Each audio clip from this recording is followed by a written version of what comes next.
विनाशक जिनि आपन सौंदर्य माधुर्य द्वारा सकल प्राणी के आकर्षण करे सदा आनंद विधान करें সেই परम आनंदमय श्री गोविंद जार की लीलामृत कथामृत सुधामृत आस्वादन करार मनोरथे आमरा छुटे एसेछि बांग्लादेशे चाँदपुर जिलार हाजीगंज उपजेला स्थित मुक्तिर धाम महाश्मशान प्रतिटा मनुष्य जीवेर एकमात्र अंतिम ठिकाना मुक्तिर धाम यज्ञस्थले श्री श्री तारक ब्रह्म महानाम यज्ञ अनुष्ठानेर प्रारंभिकाय 8 दिन व्यापी आपनादेर चरण धूलि प्राप्तिर सौभाग्य जीवाधनेर हयेछे यज्ञे आहुति देवार सुयोग हयेछे एजन्य आमी आयोजनकारी भक्तवृंदेर प्रति विशेष कृतज्ञता निवेदन करछि तादेर এই प्रयास उत्तरोत्तर श्रीवृद्धि प्राप्त होक धापे धापे उन्नतिर सीढ़ी बेয়ে जीवने नतून नतून सफलता बয়ে आनन तारा देश जाति तथा समाज समृद्ध होक तादेर कर्म तत्परताय अतःपर भक्तिपूर्ण प्रणाम निवेदन करछि बहुदूर दूरान्त थेके जारा छुटे एसेछेन भागवत रसशास्त्र आस्वादन करार जन्य आपनारा जययुक्त हन आपनादेर अहैतुकी मनोरथ हृदयिक आर्तनाद हृदय श्री गोविंद ग्रहण करुन आपनार এই জীবাধনকে कृपा आशीष बर्षण करुन साधु संगेই যেন রতি থাকে মতি থাকে অতঃপর অভিনন্দন জ্ঞাপন করছি ইন্টারনেটের কল্যাণে যারা আছেন আমাদের সঙ্গে देश देशेर बाहिर थेके जारा श्रवण करছেন परवर्तीते यूट्यूबेर माध्यमे এই পুরো প্রোগ্রামটি যারা দেখবেন প্রত্যেকেই জয়যুক্ত হন আমরা গতকাল যে স্থলে ভগবানের কথার বিশ্রাম টেনেছিলাম আজ আমরা সেখান থেকে পুনরায় শ্রবণ করব তবে বিনম্র প্রার্থনা যেটুকু সময় ভগবানের কথা আমরা শ্রবণ করব এই শ্রবণ যেন কায় মনোবাক্যে হয় শ্রদ্ধার সঙ্গে হয় একটু চিকন করে সাউন্ডটা দিন আর মিটটা মাঝে মাঝে রেখে ঝাঁঝালোটা কমিয়ে দিন ইকো পয়েন্টটা আর একটু কমিয়ে দিন গতকাল যেখানে সমাপ্ত করেছিলাম আপনাদের স্মরণ করিয়ে দিচ্ছি এই ভাগবত যার অহৈতুকী কৃপায় আমরা প্রাপ্ত হলাম যিনি অহৈতুকী রসশাস্ত্র অমম পুরাণ মহাপুরাণ শ্রীমৎ ভাগবত জগতে প্রচলিত করলেন কৃষ্ণদ্বৈপায়ন বেদব্যাস আমরা তার চরণে প্রেমাঞ্জলি নিবেদন করেছিলাম গতকাল যার মাধ্যমে এই গ্রন্থ আবির্ভূত হলেন তার চরণ বন্ধন না করে তার চরণে প্রেমাঞ্জলি নিবেদন না করে আমরা ভাগবতে প্রবেশ করতে পারি না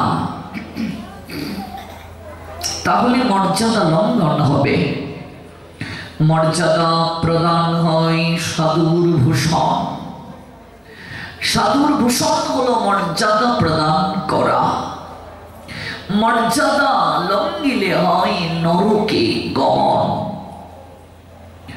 মর্যাদা লঙ্ঘন করলে নরক গতি প্রাপ্তি হয়।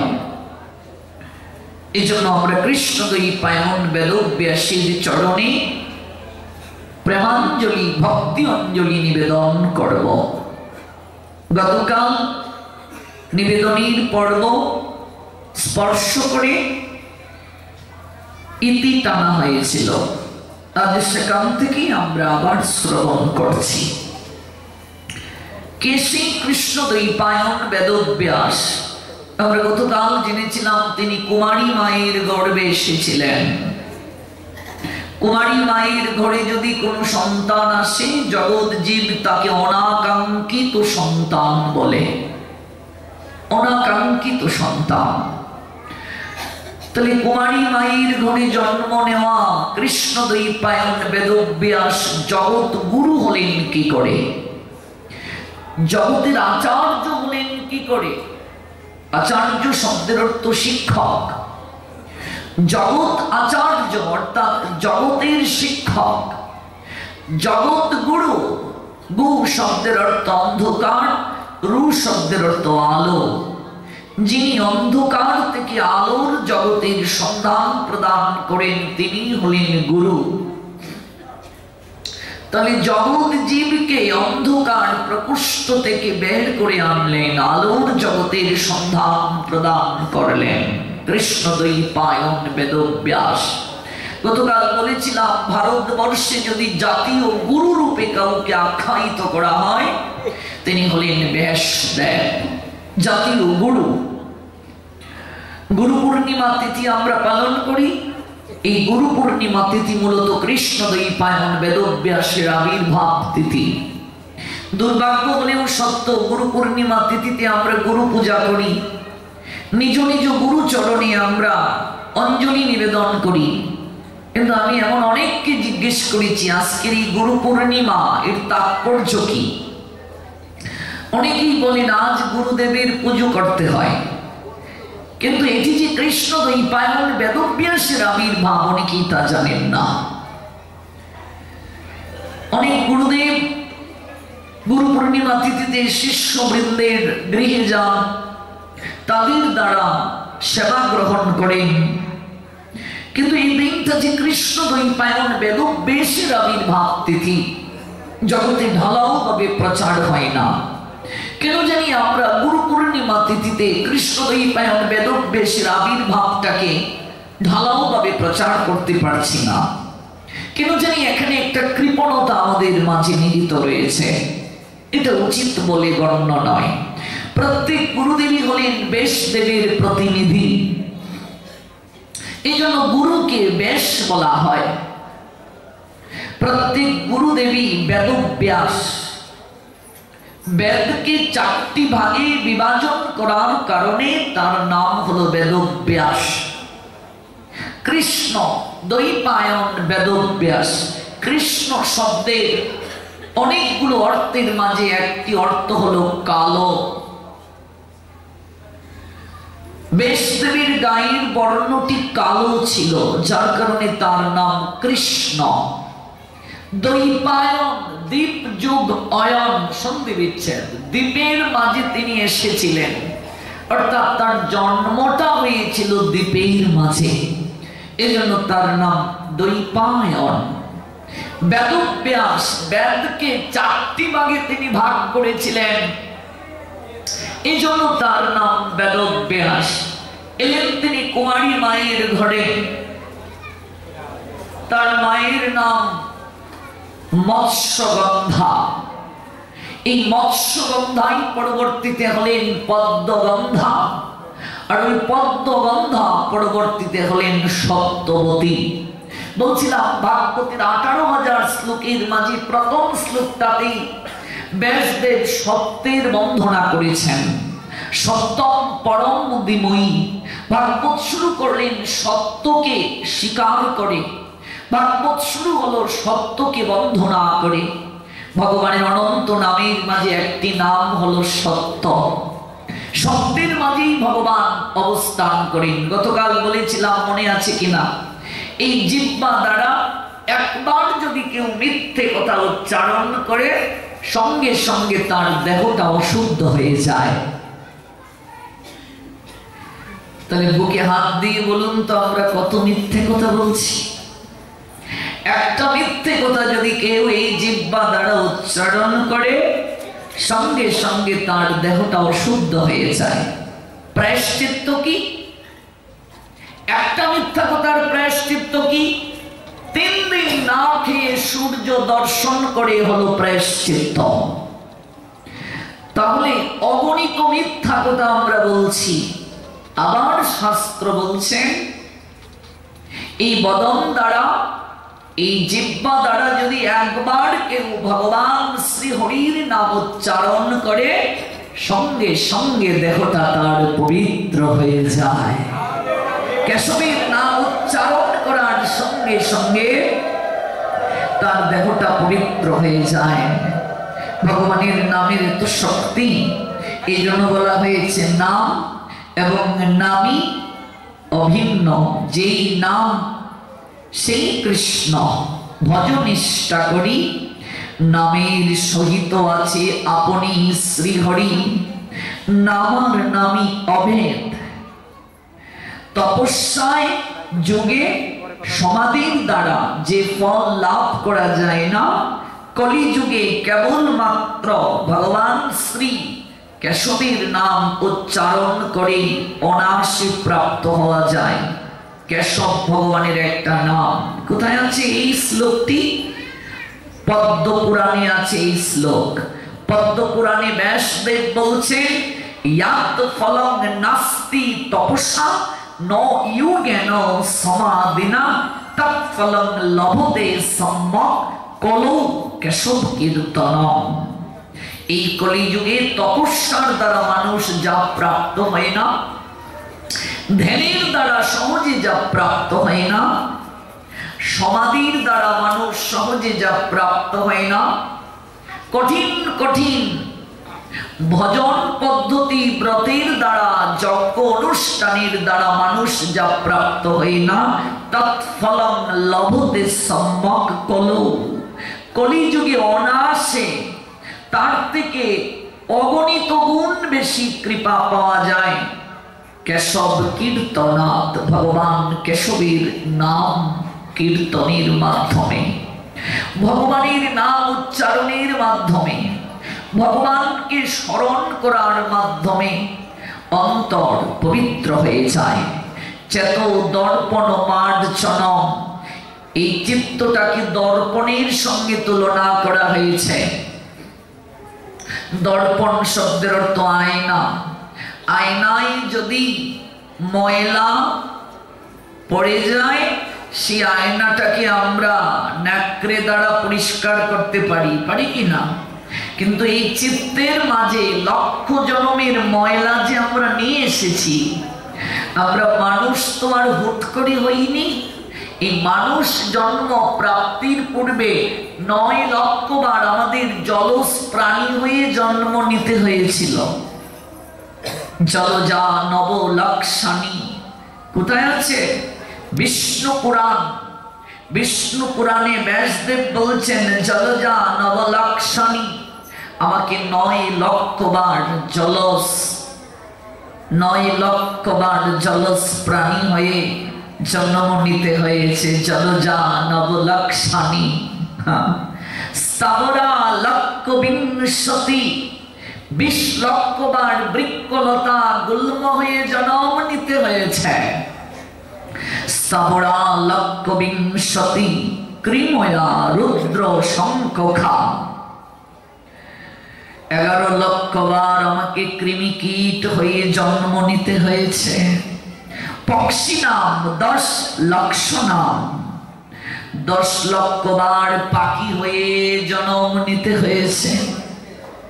30 লক্ষানি প্রসব, 4 লক্ষানি মানুষা, 30 লক্ষ বার পশু হয়ে জন্ম নিতে হয়েছে।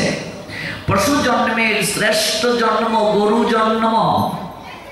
অতঃপর গোবিন্দ কৃপা করে ভজন সাধন করার উপযোগী এই মনুষ্য দেহ প্রাপ্ত করে আমাদেরকে পাঠালেন। এই দেহটা কেমন? বলছেন সুদুর্লভ, অত্যন্ত দুর্লভ। কেমন দুর্লভ মা? দেবতাদের দুর্লভ। এটা কিভাবে প্রাপ্ত হয়েছি আমরা? কতেক সুকৃতি ফলে মানুষ উত্তম কুলে। মানুষ জন্মটা সুকৃতির প্রভাবে আমরা প্রাপ্ত হয়েছি। পুণ্যের দ্বারা মনুষ্য জন্ম কেউ প্রাপ্ত হয় না। পুণ্যের প্রভাব নষ্ট হয়ে যায় একদিন। পুণ্যের দ্বারা মানুষ স্বর্গ পর্যন্ত যেতে পারে, কিন্তু আপনি স্বর্গে গিয়ে যখন ভোগ করবেন পুণ্য নষ্ট হয়ে যাবে, আপনাকে আবার পুনরায় প্রত্যাবর্তন করতে হবে। যেমন আপনি ব্যাংকে টাকা রেখেছেন, যতদিন টাকা রাখবেন ততদিন ব্যাংক আপনাকে মুনাফা দেবে। আপনি ব্যাংক থেকে যদি টাকা তুলে নেন, ব্যাংক আপনাকে মুনাফা দেবে না। পুণ্যের প্রভাবে আপনি স্বর্গে গেলেন, স্বর্গে গিয়ে ভোগ করবেন, ভোগের ফলে পুণ্য নষ্ট হয়ে যায়, আপনাকে আবার ফিরে আসতে হবে যে কোনো একটা জনিতে কর্ম অনুযায়ী। যারা অল্প বুদ্ধি সম্পন্ন ব্যক্তি, ওরা পুণ্য অর্জন করতে চায়, কিন্তু জ্ঞানী যারা, ভক্ত তো চার প্রকার গীতায় গোবিন্দ বলছেন। আর্ত অর্থাৎ জিজ্ঞাসু জ্ঞানী। আর্ত ভক্ত কাকে বলে? বিপদে পড়ে যে ভগবানকে ডাকে। তাহলে আর্ত ভক্তের সংখ্যাই তো জগতে বেশি। দেখবে একটা বজ্রপাত হচ্ছে, রাম রাম রাম রাম রাম রাম রাম রাম, বজ্রপাত শেষ, রাম নাম আর মুখে নেই। বিপদে পড়লে আমরা গোবিন্দের চরণে ছুটে যাই, গোবিন্দ তুমি আমাকে এই বিপদটা কাটিয়ে দাও, গোবিন্দ বিপদটা কাটিয়ে দাও। আর্ত ভক্ত বিপদে পড়ে ভগবানকে ডাকে। ভগবান বলছেন ওই ভক্ত আমায় প্রাপ্ত হবে, হবে যে না তা নয়, কিন্তু ঘুরতে ঘুরতে তারাও আমার কৃপা পাবে। অর্থাৎ কোনো কিছুর ইচ্ছে পূরণের জন্য ভগবানকে যে ডাকে, প্রণাম দিয়ে বলছে আমার ছেলেটা যদি গোল্ডেন অ্যাপ্লাস পায়, হে গোবিন্দ আমি তোমাকে চাল কলা দিয়ে ভোগ দেব। এবার ছেলে গোল্ডেন অ্যাপ্লাস পেল না, গোবিন্দের কপালে চাল কলাও জুটল না। মানব পূরণ না হলে কি দেও মা? কেন? মেয়েটার ঘরে মেয়ে হচ্ছে, তাই মা কালীর চরণে প্রণাম দিয়ে বলছে মাগো বছর বছর মেয়ে হচ্ছে, নাতির মুখ দেখতে পারলাম না, বংশে বাতি নেই, এবছর যদি আমার নাতির মুখ দেখি ডাবল দেব।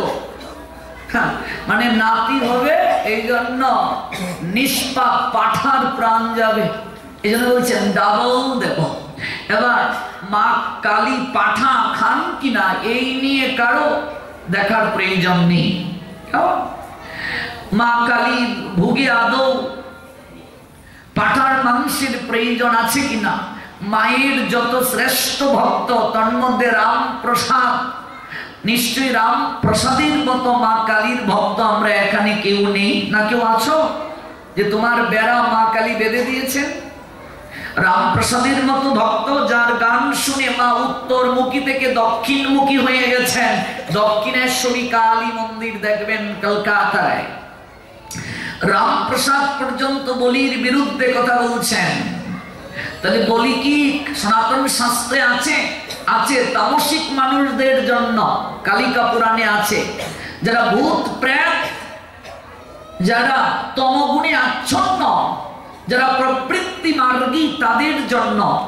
এবার আপনি কি প্রবৃত্তি মার্গী না নিবৃত্তি মার্গী? আপনি কি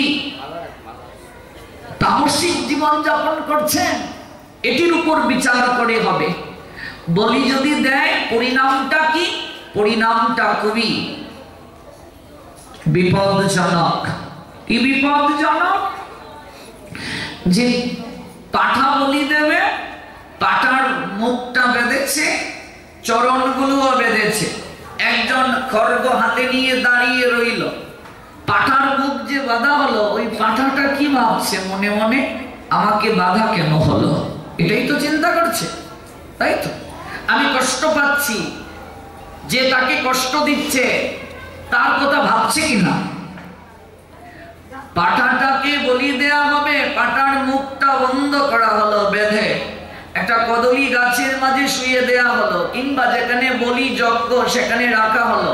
পাঁঠা মনে মনে চিন্তা করছে, আমার অপরাধ কি? আমায় কেন কষ্ট দেয়া হচ্ছে? আমায় কেন বাঁচছে? আর যে খড়গ হাতে নিয়ে দাঁড়িয়ে আছে সে কি চিন্তা করছে? সে চিন্তা করছে বলিটা যেন ঠিকভাবে হয়, বলি যেন লেগে না যায়। ও কার চিন্তা করছে? পাঁঠার চিন্তা করছে কিনা? যে খড়গ হাতে নিয়ে দাঁড়িয়ে আছে সে কার চিন্তা করছে? পাঁঠার কথা চিন্তা করছে। তাহলে গীতায় গোবিন্দ বলছেন যে যে ভাব নিয়ে দেহ রাখে সেই ভাব অনুযায়ী তার পরবর্তী জন্ম প্রাপ্ত হয়। ভরত মহারাজ হরিণের বাচ্চার কথা চিন্তা করে মরলে হরিণ হয়ে জন্ম নিলেন। ওই পাঁঠা মানুষের চিন্তা করছে ও মানুষ হয়ে জন্ম নেবে, আর যে খড়গ হাতে বলি দিল সে পাঁঠা হয়ে জন্ম নেবে। এই হলো প্রতিদান।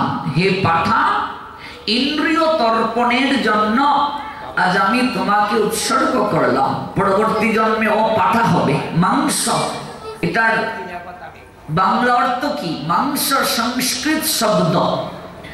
মাম ময়াকার অনুসার মাম, মাম সংস্কৃত শব্দ, তার বাংলা অর্থ হচ্ছে আমাকে।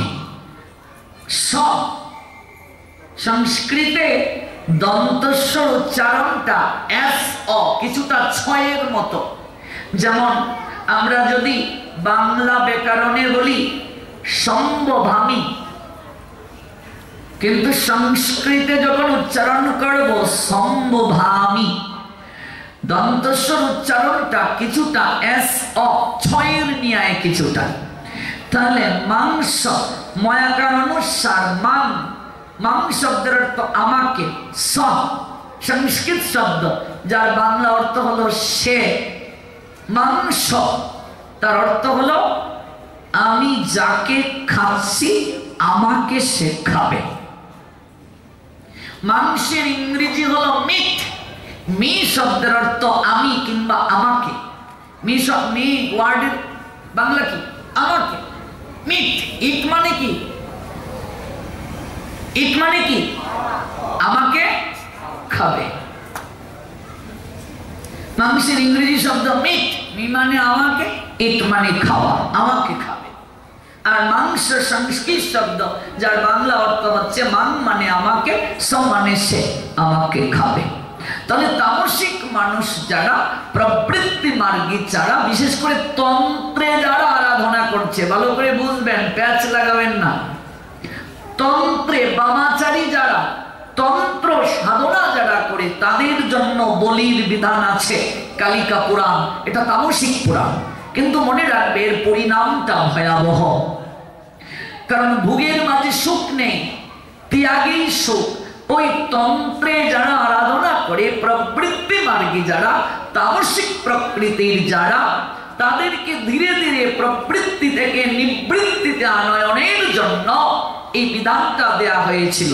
কিন্তু মানুষ ধীরে ধীরে ইন্দ্রিয় তৃপ্তির জন্য গণহারে পশু বলি দিতে শুরু করলো। বেদের কর্মকাণ্ডটাকে ভুল বুঝে যখন এই সমাজে রক্তের হুলি খেলা শুরু হলো, বলি প্রচুর বেড়ে গেল, তখনই ভগবান বুদ্ধ রূপে আবির্ভূত হয়েছিলেন।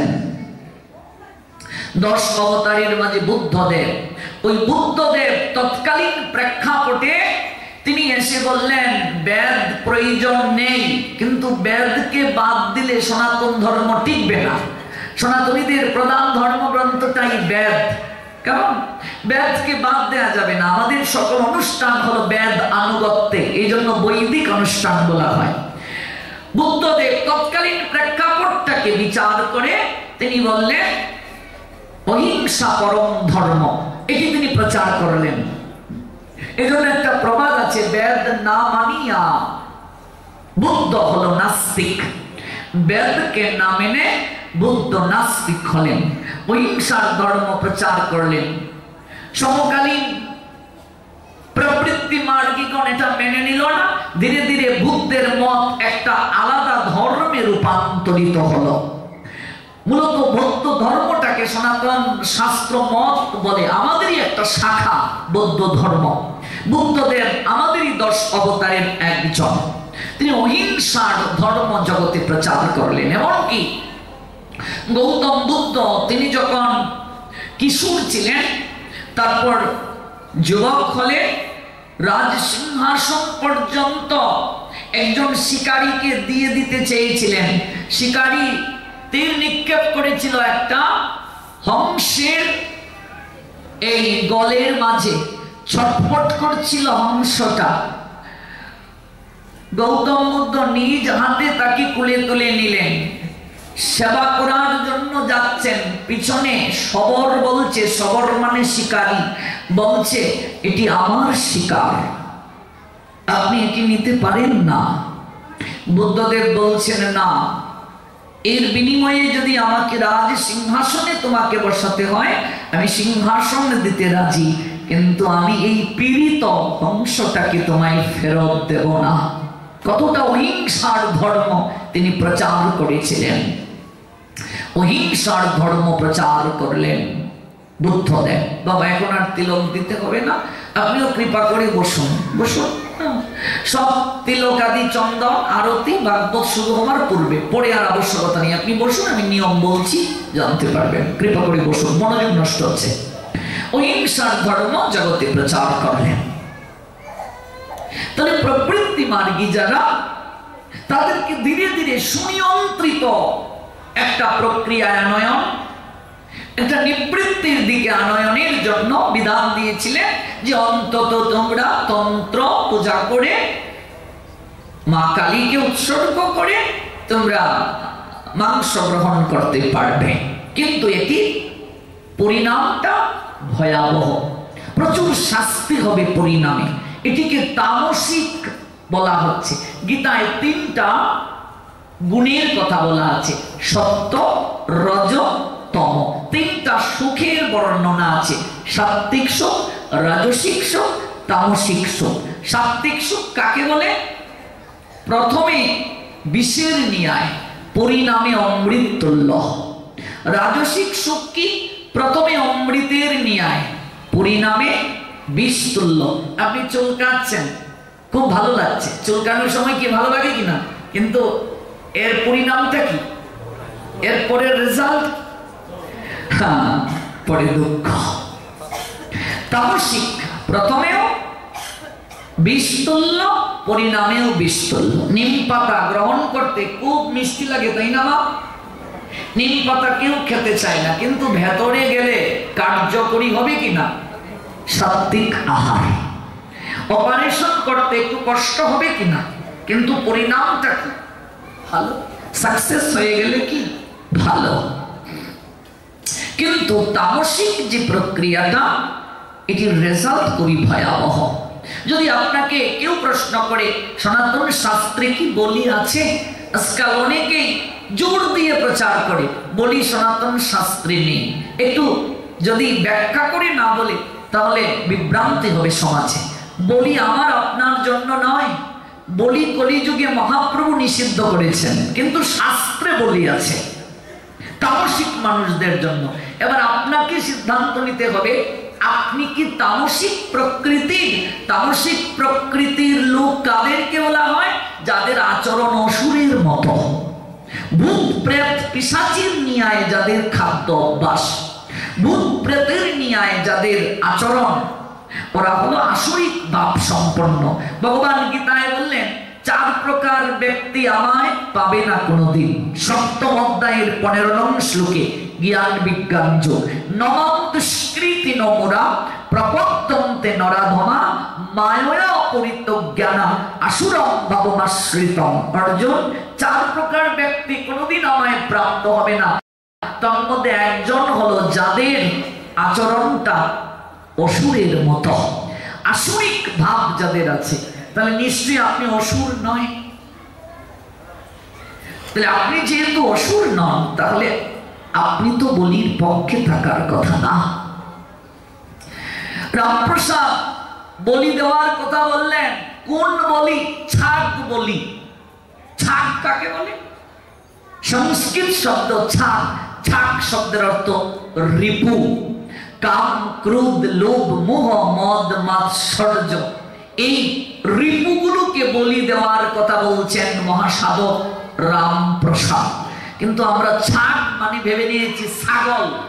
আমার কামও রয়ে গেল, ক্রোধ রয়ে গেল, লোভ রয়ে গেল, আমার কামনা বাসনা সব রয়ে গেল, আর আমি পাঁঠা ছাগলের প্রাণ দিচ্ছি, কি লাভ হচ্ছে গো? দেখি রিপু 6 জনা, তারা কথা শোনে না, সাধন পথে চলতে আমায় করে গো মানা। তারা 6 জনার 6 দিকে টানে, কেউর কথা কেউ মানে না। হরি আমার উপায় বলো না, হরি তোমায় ডাকতে পারলাম না। রামপ্রসাদ বললেন, বলি দিতে হলে ওই 6 রিপুকে মায়ের চরণে বলি দাও।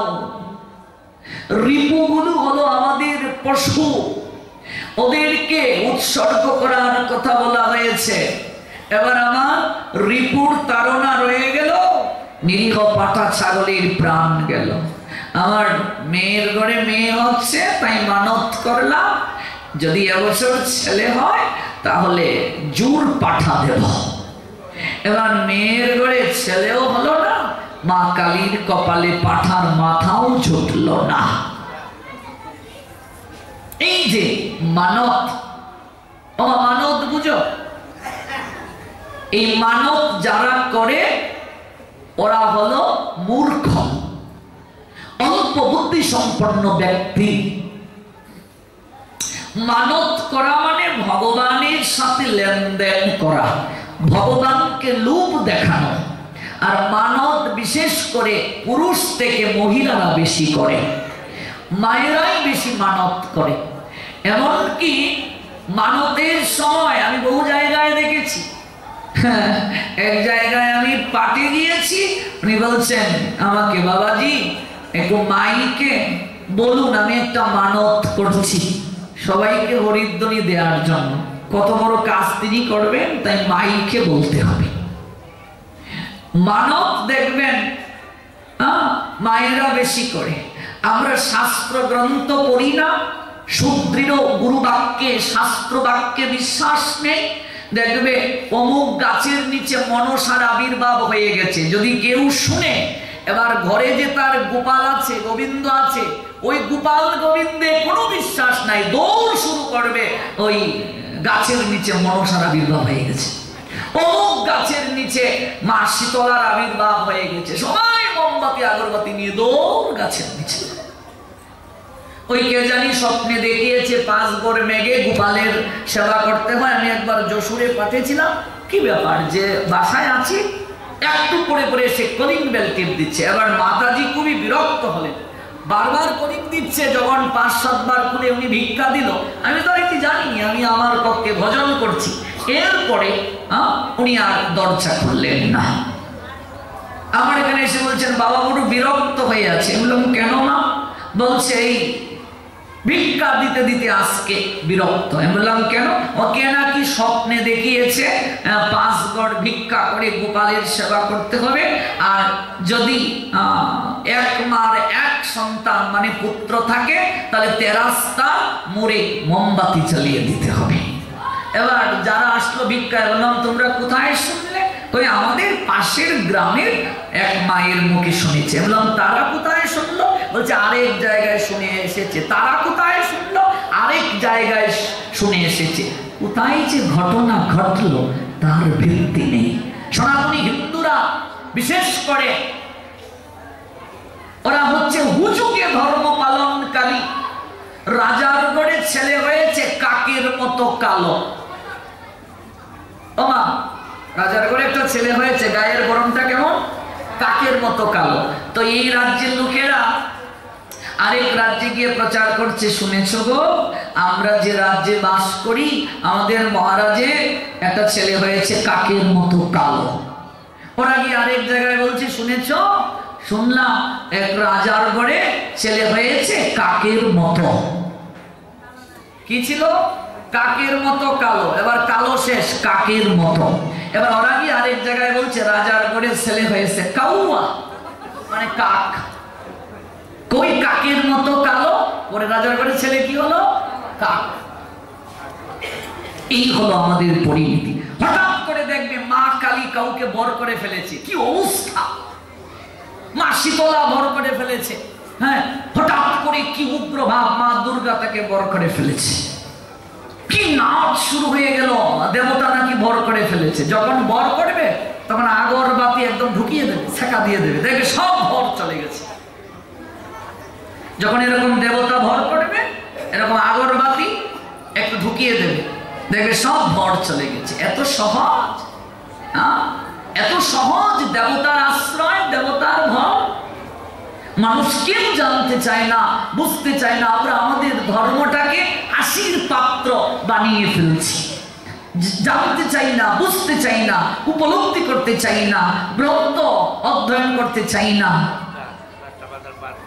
অখাদ্য কুখাদ্য খাচ্ছে, প্রস্রাব করে জল নেয় না, ল্যাট্রিন থেকে এসে স্নান করে না, তাকে নাকি গৌর নিতাই ভর করেছে। আমি এক জায়গায় পাঠালাম, গৌর নিতাই কোথায় পালাবে, একটু আগুনের ছ্যাঁকা দিয়ে দেয়, দেখবে সব দৌড়ে পালাবে।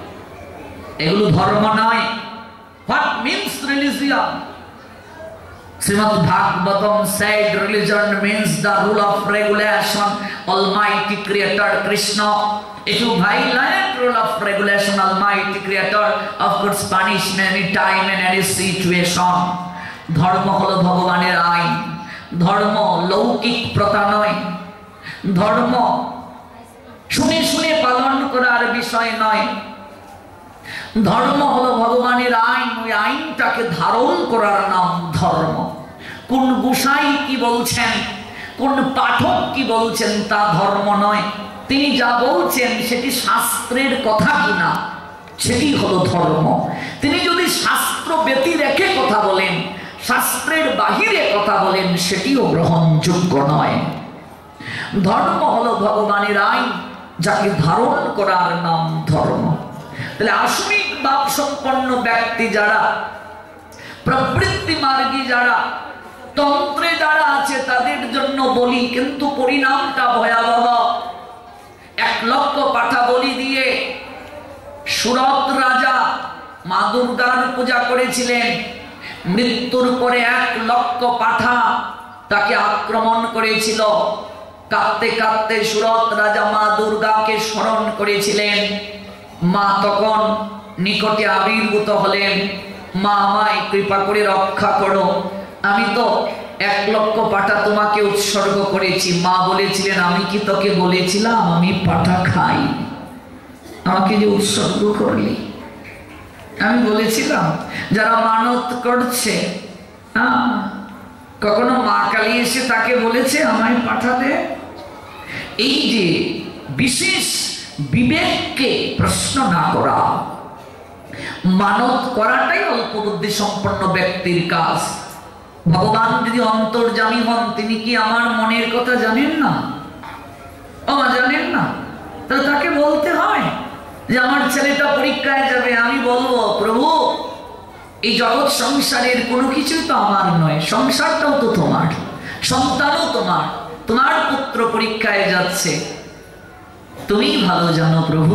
এর থেকে আর শ্রেষ্ঠ সমর্পণ কি হতে পারে? গীতায় গোবিন্দ বললেন, কর্মণি অধিকারতে মা ফলেষু কদাচন মা কর্ম ফল হেতু ভূমাতে সঙ্গ অস্ত অকর্মণি। 2য় অধ্যায় সাংখ্যযোগ, শ্রীমদ্ ভগবদ গীতা, শ্লোক সংখ্যা 47। অধিকার কর্মে তব, কর্ম ফলে নয়। কর্মফলী কারণ যেন হইও না নিশ্চয়। কর্মফল আকাঙ্ক্ষী হয়ে কর্ম না করিও, কর্ম ত্যাগে তুমি কবু আসক্ত না হইও। অর্থাৎ কর্মে তোমার অধিকার আছে, কর্মফলে তোমার অধিকার নাই। নিজেকে কর্মফলের হেতু বলে মনে করিও না, সধর্ম আচরণ থেকে তুমি কখনো বিরত হইও না। তাহলে আমার দায়িত্ব কর্ম করে যাওয়া, ফলের চিন্তা তো আমাকে অধিকার দেননি ভগবান।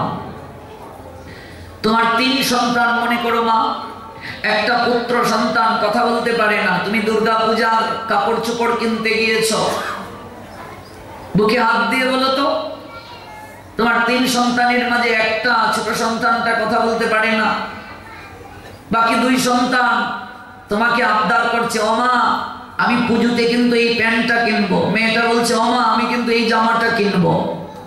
তুমি বাজার করতে গিয়েছো, দুই ছেলে তোমাকে ছেলে মেয়ে তোমাকে আবদার করে দিয়েছে, বুকে হাত দিয়ে বলো তো কোনো কিছু কিনতে গিয়ে কার কথা তোমার আগে মনে হবে?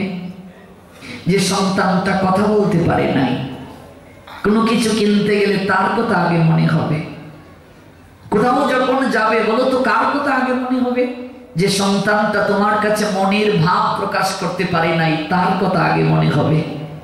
যে সন্তান ভগবানের কাছে কিছু বলে না, সেই সন্তানকেই ভগবান বেশি কৃপা করে থাকেন, তার প্রতি ভগবানের বিশেষ নজর থাকে। কারণ তিনি তো অন্তরের কথা জানেন, তিনি ভাবগ্রাহী জনার্দন, তার কাছে আবার চাইতে হয় নাকি? যারা চায় ওরা বোকা, অল্প বুদ্ধি সম্পন্ন, ওরা ঠকে।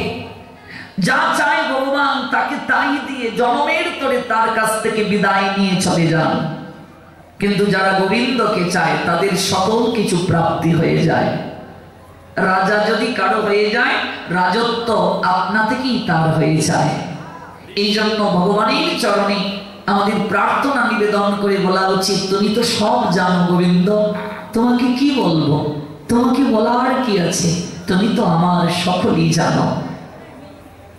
শ্রীমান মহাপ্রভু রাই বাবে বিভোর হয়ে নীলাচলে জগন্নাথ দর্শন করে কেঁদে কেঁদে বলেছিলেন, বধূ কি আর বলিব আমি। বধূ শব্দের অর্থ প্রাণনাথ। ব চন্দ্রবিন্দু, ধয় দীর্ঘকার আর ধয় রসুকার, বধূ, বধূ মানে বউ। আর চন্দ্রবিন্দু যখন দেবেন, বধূ মানে প্রাণনাথ। বধূ কি আর বলিব আমি, আমি কি বলবো তোমায়, তুমি তো আমার সকলই জানো। গৌরহরি বলছেন, আমার জীবনে মরণে প্রতি জনমে জনমে প্রাণনাথ হইও তুমি। একমাত্র তোমার কাছে আমার একটাই প্রার্থনা, আমার জীবনে মরণে প্রতিটা জনমে জনমে তুমি আমার প্রাণনাথ হইও। একমাত্র তোমার চরণ ব্যতীত আমি আর কিছু চাই না, আমার আর কিছু চাওয়ার নাই। যখন এই প্রার্থনা হবে দেখবে জীবন ধন্য হয়ে যাবে। এই জন্য শিক্ষা অষ্টাকমে স্বয়ং শ্রীমান মহাপ্রভু কিছু চাননি, কি চাইতে হয় ভগবানের কাছে তা জানিয়ে দিলেন। ন ধনম, আমি ধন চাই না প্রভু। গৌরহরি বলছেন, ন জনম, আমি জনবলও চাই না, এগুলো তো একদিন শেষ হয়ে যাবে। ন সুন্দরী কবিতা, আমি সুন্দরী কবিতা, এখানে কবিতা মানে স্ত্রী, কবিতা মানে অর্ধাঙ্গিনী, এখানে কবিতা মানে মেয়ে, এখানে কবিতা মানে ললনা। ন কবিতাম বা জগদীশ কাময়ী, হে জগদীশ্বর আমি তোমার কাছে সুন্দরী কোনো রমণীও কামনা করি না।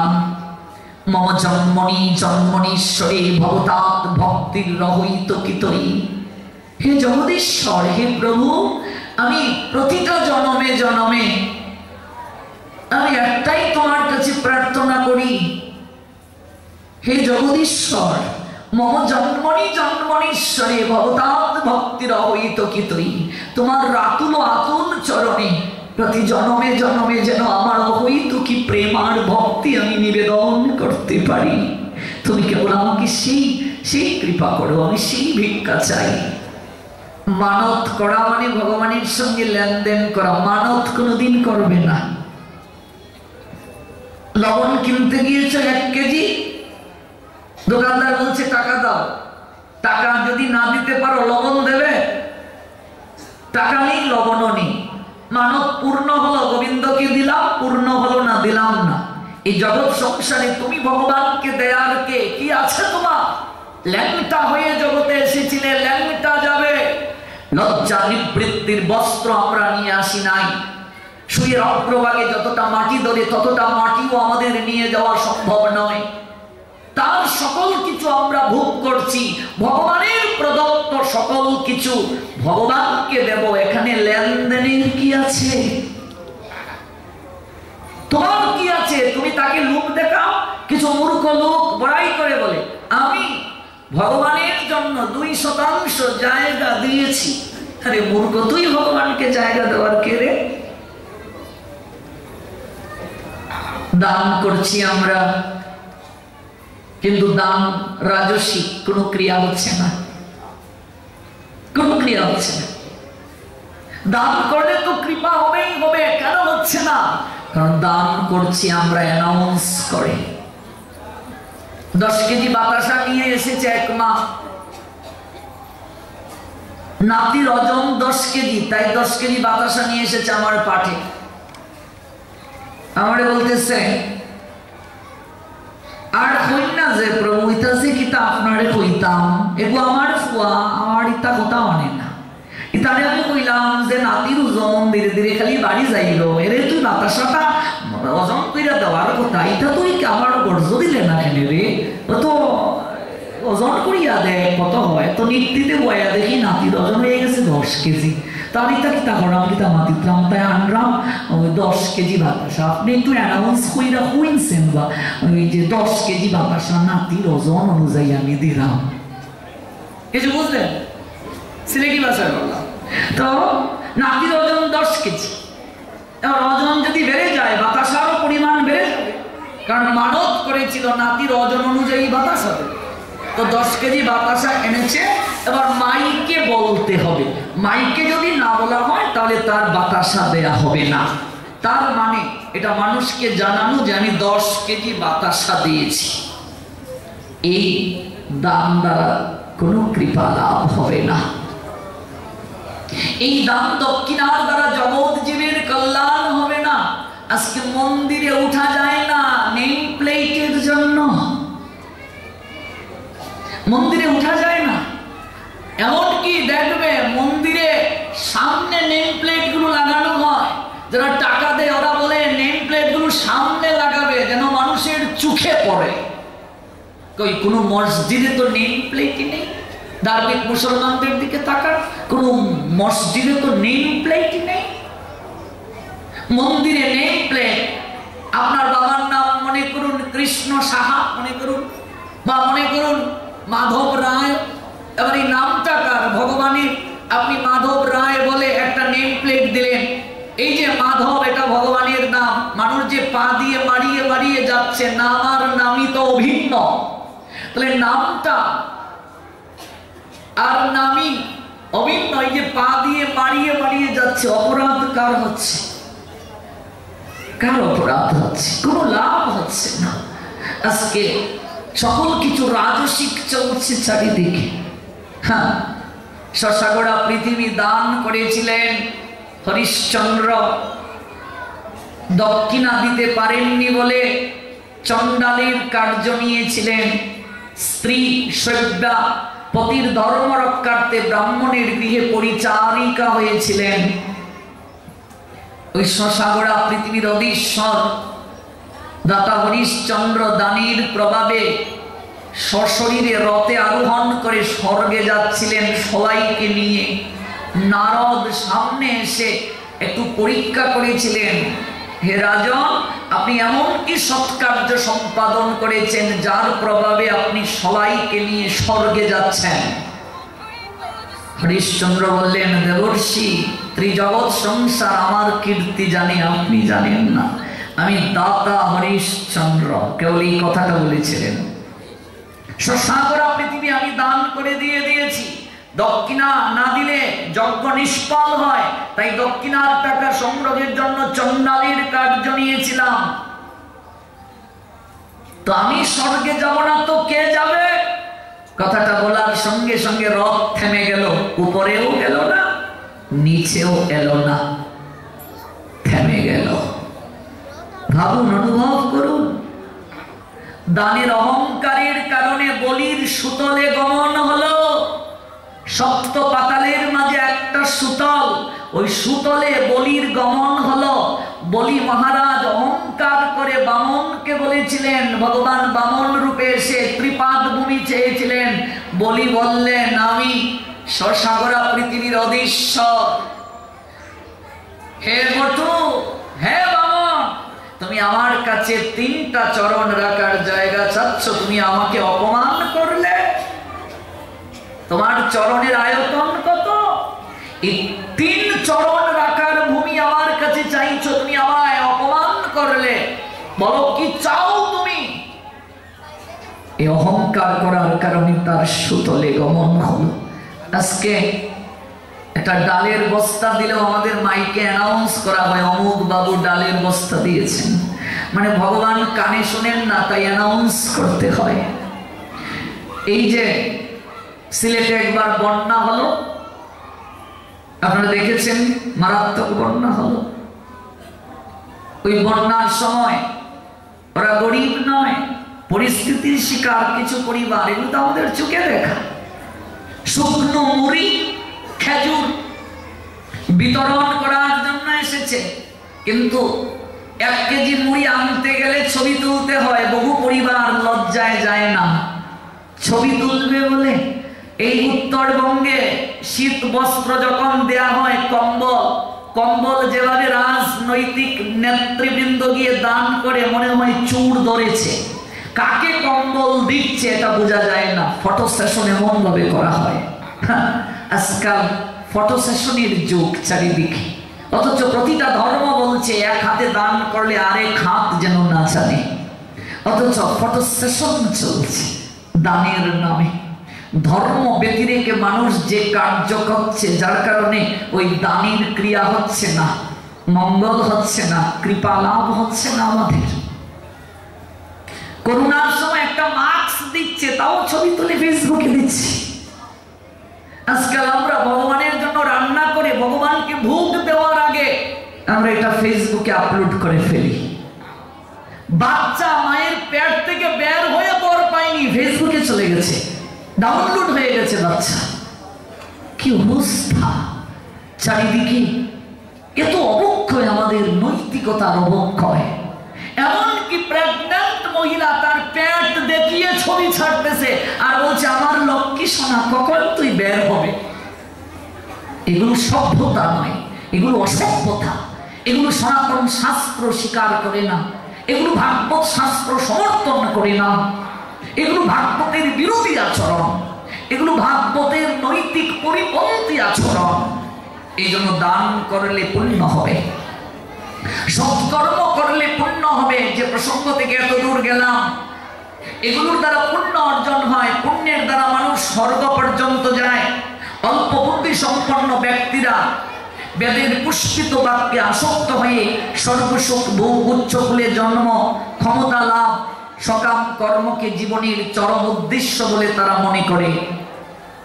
ইন্দ্রিয় সূক্ষ্ম ঐশ্বর্যের প্রতি আকৃষ্ট হয়ে তারা মনে করে জীবনটা একটাই, খাও দাও ফুর্তি করো, এর ঊর্ধ্বে আর কিছু নাই। Man of small knowledge are very much attached to the flowery words of the birds which recommended various fruits, activities for elevation to heavenly plants, resultant, good bird, power, and so forth, being desires of sense gratification and opulent life, said that there is nothing more than this world. এই জগতে এটি ছাড়া আর জীবনের কিচ্ছু নাই, খাও দাও ফুর্তি করো। said Almighty created Krishna, Shrimad Bhagavad Gita 2 chapter 42 and 43 verse। এর থেকে আর জীবনে কিচ্ছু নাই, কিন্তু তারা জানে না ওই পুণ্য নষ্ট হয়ে গেলে তাদেরকে আবার ফিরে আসতে হবে। এই যে পুণ্য নষ্ট হলে মানুষ আবার ফিরে আসে, বহু জটর পরিক্রমা করে, দেহটা তো পরেই তাকে, আত্মা কি নিয়ে যায়? সুচেতনা নিয়ে যায় আর কুচেতনা নিয়ে যায়। এই জন্য আমাদের চিত্তে যে লক্ষ জন্মের কুচেতনা ময়লা রয়েছে, যে প্রসঙ্গ থেকে আমি এত দূর গেলাম, যে আয়নায় ময়লা জমলে, মনে আছে তো প্রসঙ্গটা? আয়নায় ময়লা জমলে আমরা ন্যাকড়া দ্বারা পরিষ্কার করতে পারি, কিন্তু হৃদয়ের মাঝে যে লক্ষ জন্মের ময়লা, এই ময়লা কিভাবে পরিষ্কার হবে? বললেন চেত দর্পণ মার্জন। এই চিত্তরূপ দর্পণ মার্জন হবে কিসের দ্বারা? নাম নাম অকারী বহুদা নিজ সর্বশক্তি স্তত্রার পিতা নিয়মিত স্মরণে নৌকালো এতাদৃশী তব কৃপা ভগবান মম অপি দুর্দৈবম ইদৃশ ইহ অজনী ন অনুরাগ। একমাত্র হরিনাম দ্বারা ওই চিত্তরূপ দর্পণ মার্জন হয়। এই প্রসঙ্গটা কোথা থেকে এলো? বলেছিলাম ইয়াত ফলম নাস্তি তপস্যানো ইউগেন সমাধিনা তৎ ফলম লবতে সম্মগ্গলো কেশব কীর্তনা। তপস্যা যোগ সমাধির দ্বারা কলিযুগে যা প্রাপ্ত হওয়া যায় না, কেবলমাত্র কলিযুগে মানুষ যদি ভগবানের নাম উচ্চারণ করে, ভগবানের কথা শ্রবণ করে, ভগবানের কথা কীর্তনের সঙ্গে সঙ্গে তার লক্ষ জন্মার্জিত যত ময়লা আছে ধুয়ে মুছে পরিষ্কার হয়ে যায়, নির্মল হয়ে যায়। এখানে ভগবানের নামের শক্তি, কথার শক্তি কলিযুগে। ওই কথাব্যাস কৃষ্ণদ্বৈপায়ন বেদব্যাস তিনি ওই ভাগবতের মাধ্যমে জগৎকে এই শিক্ষাটা প্রদান করলেন, এই বার্তা জগৎ জীবকে জানালেন।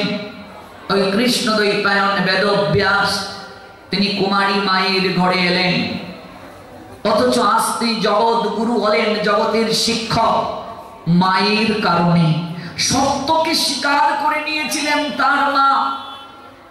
আমরা সত্যের অনুসন্ধান করছি, সত্যই কেবলমাত্র মনুষ্য জীবনের একমাত্র পরম পাথেয়, এর ঊর্ধ্বে কিছুই হতে পারে না।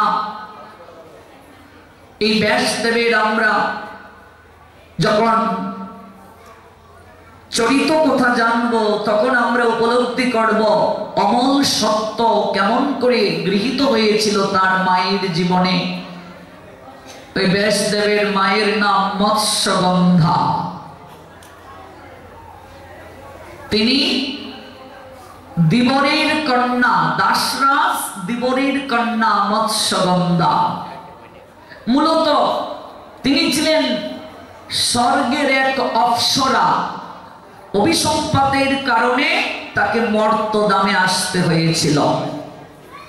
মৎস্যকে কেন্দ্র করে তার আশা, এই জন্য সারা শরীরে তার মাছির গন্ধ পড়ত, তার নাম মৎস্যগন্ধা। মেয়েটা অপূর্ব সুলক্ষণা, সুন্দরী, কিন্তু শরীরে মাছির গন্ধ করে। খেলার সাথীরা তার সঙ্গে খেলতে চায় না, কেউ পাশে বসতেও চায় না। যৌবন এসেছে, যৌবনে পদার্পণরত কোনো পুরুষ তাকে প্রেম নিবেদন করে না, গ্রহণ করতে চায় না, বিবাহ হচ্ছে না মেয়েটার। বাবাকে প্রণাম দিয়ে মৎস্যগন্ধা কেঁদে কেঁদে জানালো, বাবা, প্রতিটা নারীর অবচেতন মনে একটা বাসনা থাকে, তার একটা সংসার হবে, স্বামী হবে, সন্তান হবে, সেই সন্তান স্তনদুগ্ধ পান করবে, বাৎসল্য প্রেমরস আস্বাদন করবে। আমি এমনই দুর্ভাগিনী, আমাকে কোনো পুরুষ গ্রহণ করে না। কথাটা বলতে বলতে তার দুটি নয়ন অশ্রুতে ভিজে গেল, গড়িয়ে গড়িয়ে অশ্রু ঝরতে শুরু করলো।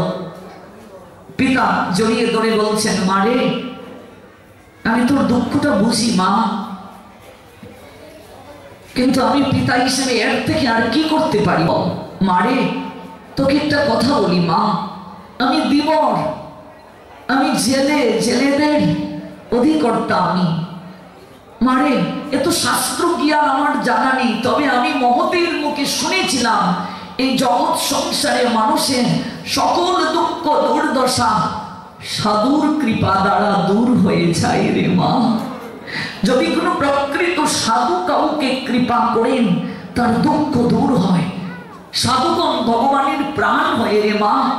আর ভগবানের নিকটের জন যারা, ওই সাধুগণ যদি ভগবানের কাছে আবেদন জানান, ওই আবেদন ভগবান প্রত্যাখ্যান করতে পারেন না। তাই আমি বাবা হয়ে তোকে একটা নির্দেশ দিচ্ছি, তুই নদী পারাপারের দায়িত্ব নে, তুই খেয়ার দায়িত্ব নে, তুই নৌকা দিয়ে নদী পারাপার করবে লোকদেরকে, কারো কাছ থেকে তুই করি নেবে না। কারণ এই নদী পার হয়ে কত সাধু, কত মহাত্মা, কত ঋষি, কত মুনিবর যান। তোর যদি জীবনের দুঃখ দূর করতে হয়, মহতের কৃপাটা খুবই প্রয়োজন। তোর যদি ভাগ্যে থাকে, সৌভাগ্যবশত কোনো একদিন কোনো মহৎ, কোনো ঋষির চরণধুলি তোর প্রাপ্তির সৌভাগ্য হবে। ওই নৌকায় যদি তার চরণ পড়ে আর তার অহৈতুকী কৃপায় তোর দুঃখ দূর হতে পারে। পিতা তাকে আশীর্বাদ প্রদান করলেন। ভগবান জানালেন, আমারই ভজিবার যার আছে অবিলাস, সে ভজুক আমার মঙ্গল প্রিয় দাস। আমাকে যদি ভজন করার কারো ইচ্ছে থাকে, সর্বপ্রথম তাকে ভজন করুক যে আমার মঙ্গল প্রিয় দাস। মোর ভক্ত নাহি ভজে, আমা ভজে মাত্র, সেই দাম্ভিক কবু নহে মোর প্রসাদের পাত্র। ভগবানের ভক্তকে যে ভজন করে না, ভগবানকে ভজন করতে চায়, সে দাম্ভিক, সে অহংকারী। ভগবান বললেন সে কোনোদিন আমার কৃপা প্রাপ্ত হতে পারে না। এই জন্য সর্বপ্রথম ভগবানের পুজো নয়, সর্বপ্রথম ভগবানের ভক্তের পুজো। সর্বপ্রথম গুরু পূজা, তারপর বৈষ্ণব পূজা, তারপর ভগবানের পূজা। কবিদাস গোস্বামী পাদ চৈতন্য চরিতামৃতে জানালেন, গ্রন্থের আরম্ভে করি মঙ্গলাচরণ, গুরু বৈষ্ণব ভগবান তিনের শরণ, তিনের শরণে হয় সর্ববিঘ্ন বিনাশন। সর্বপ্রথম গুরুচরণে শরণ। আমরা গতকাল গুরুচরণ স্পর্শ করেছিলাম। আমরা শ্যামানন্দ প্রভুর মাধ্যমে তার গুরুদেব হৃদয়ে চৈতন্যের অহৈতুকী কৃপামৃত লীলা সাধন করেছি প্রথম রজনীতে। গুরুদেবের কৃপা সর্বাগ্রে। গুরু বৈষ্ণবকে পাশ কাটিয়ে যদি কেউ ভাগবতেও যেতে চায়, ভগবানের নিকটে যেতে চায়, কোনোদিন তার দ্বারা অবিষ্ট ইচ্ছে পূরণ সম্ভব নয়। গুরু বৈষ্ণবকে পাশ কাটিয়ে রঘুনাথ দাস গোস্বামী পাদ ভগবানের কাছে যেতে চেয়েছিলেন। সর্বগোস্বামী পাদের অন্যতম গোস্বামী রঘুনাথ দাস গোস্বামী দুবার গিয়েছিলেন মহাপ্রভুর নিকটে শান্তিপুরে অদ্বৈত নিকেতনে। মহাপ্রভু ফিরিয়ে দিলেন রঘুনাথ দাসকে আর শাসন করে বললেন, স্থির হইয়া ঘরে যাও, না হইও বাতুল, ক্রমে ক্রমে পায় লোক ভব সিন্ধু কুল। মর্কট বৈরাগ্য না করিও লোক দেখাইয়া, যথা যোগ্য বিষয়ে ভুঞ্জ অনাসক্ত হইয়া। অন্তরে নিষ্ঠা করো বাহ্যে লোক ব্যবহার, অচিরাত কৃষ্ণ তোমায় করিবেন পার। চৈতন্য চরিতামৃতে আছে। যাও, গৃহে ফিরে যাও রঘুনাথ, পাগল হইও না। অন্তরে বৈরাগ্য রাখো আর বাহিরে সবার সঙ্গে মিশ। নিষ্ঠা, একাগ্রতা, লক্ষ্য যদি ঠিক থাকে, তোমার এই ভবসিন্ধু পার সম্ভব। ফিরিয়ে দিলেন। তার কারণ কি? কারণ রঘুনাথ দাস গুরু বৈষ্ণব পাশ কাটিয়ে সরাসরি ভগবানের কাছে যেতে চেয়েছিলেন। এই জগৎ সংসারে অনেক লোক বলে, আমি ভগবানকে ভজন করবো, আবার গুরুদেবের দরকার কি? এই প্রশ্নটা বিবেকানন্দের মনে উঠে গেছিল। স্বামী বিবেকানন্দ তিনিও ভেবেছিলেন গুরুকরণের প্রয়োজনীয়তা কি। তাই যাকে তিনি দেখতেন তাকেই বলতেন, আপনি কি ঈশ্বর দর্শন করেছেন? এমনকি দেবেন্দ্রনাথ ঠাকুর, রবীন্দ্রনাথ ঠাকুরের পিতা, তাকেও তিনি প্রশ্নটা করেছিলেন। ব্রাহ্ম সমাজের প্রতিষ্ঠাতা যারা, তাদেরকেও করেছিলেন। রামকৃষ্ণ পরমহংসদেবকেও তিনি এই প্রশ্নটা করেছিলেন। তিনি বললেন, আমি ঈশ্বর আরাধনা করব, ভগবানের আরাধনা করব, আবার মধ্যস্থ শক্তির দরকার কি? গুরুকরণের দরকারটা কি? ঠাকুর বলেছিলেন, নরেন, আজকে তোমার উত্তর আমি দেব না, তুমি আগামীকাল এসো, তোমার উত্তর আমি দেব। বিবেকানন্দের প্রথম নাম কি? নরেন। নরেন্দ্র, তুমি আগামীকাল এসো। একমাত্র আমাদের সনাতন শাস্ত্র দেখালেন মানুষ কি করে দেবতা হয়ে যায়।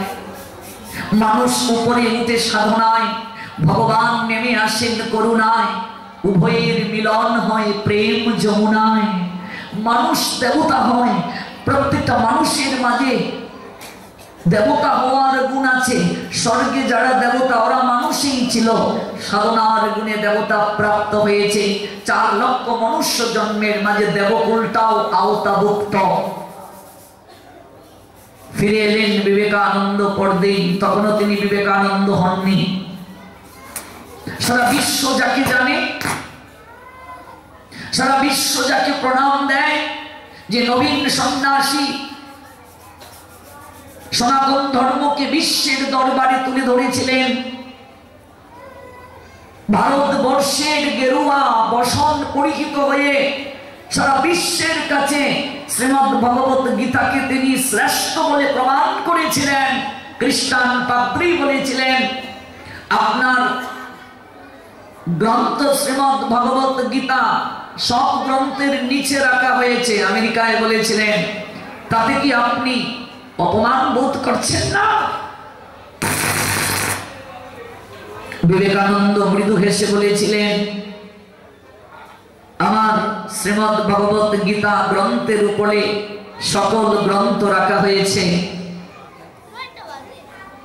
আমার গ্রন্থ সকল গ্রন্থের ভার বহন করার শক্তি রাখে। আমার সনাতন ধর্ম এতটাই সহিষ্ণু, সবার ভার বহন করার ক্ষমতা রাখে। আমার গ্রন্থ সব গ্রন্থের ভার বহন করার ক্ষমতা রাখে। এই জন্য আমার গ্রন্থ সবার উপরে আছে কিনা, মাঝখানে আছে কিনা, এই নিয়ে আমার মাথা ব্যথা নাই। এই নিয়ে আমাদের সনাতনী স্বজাতির মাথা ব্যথা নাই।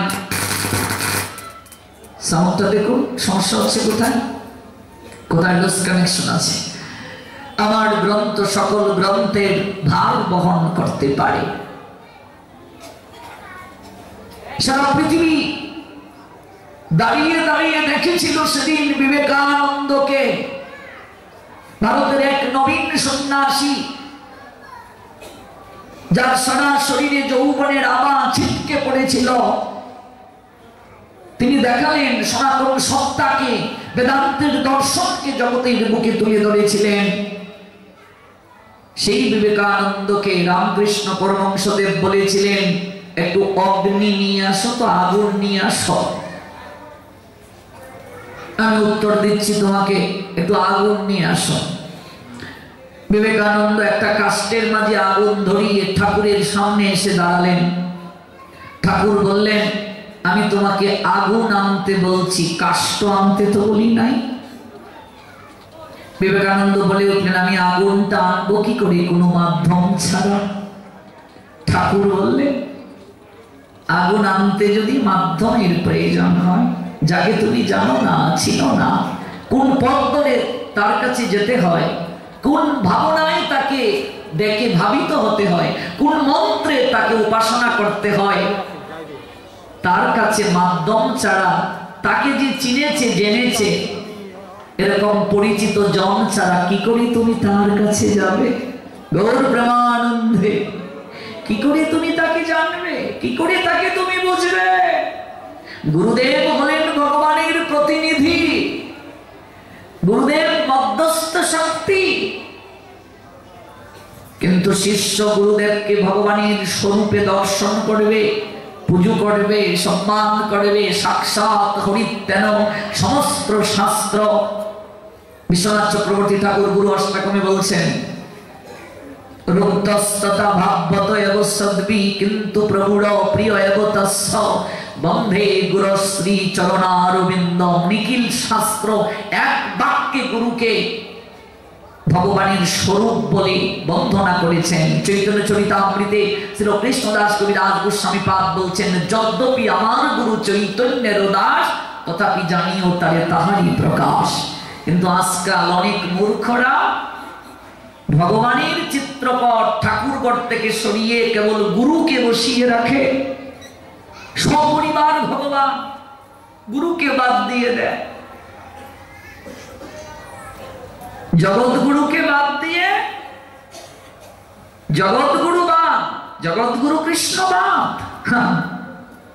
এমনকি ভগবানের চিত্রপট থেকে গুরুদেবের চিত্রপট যদি বড় হয় কিংবা একই লেভেলে একই আসনে যদি বসানো হয় তাহলেও সেবা অপরাধ বলে গণ্য,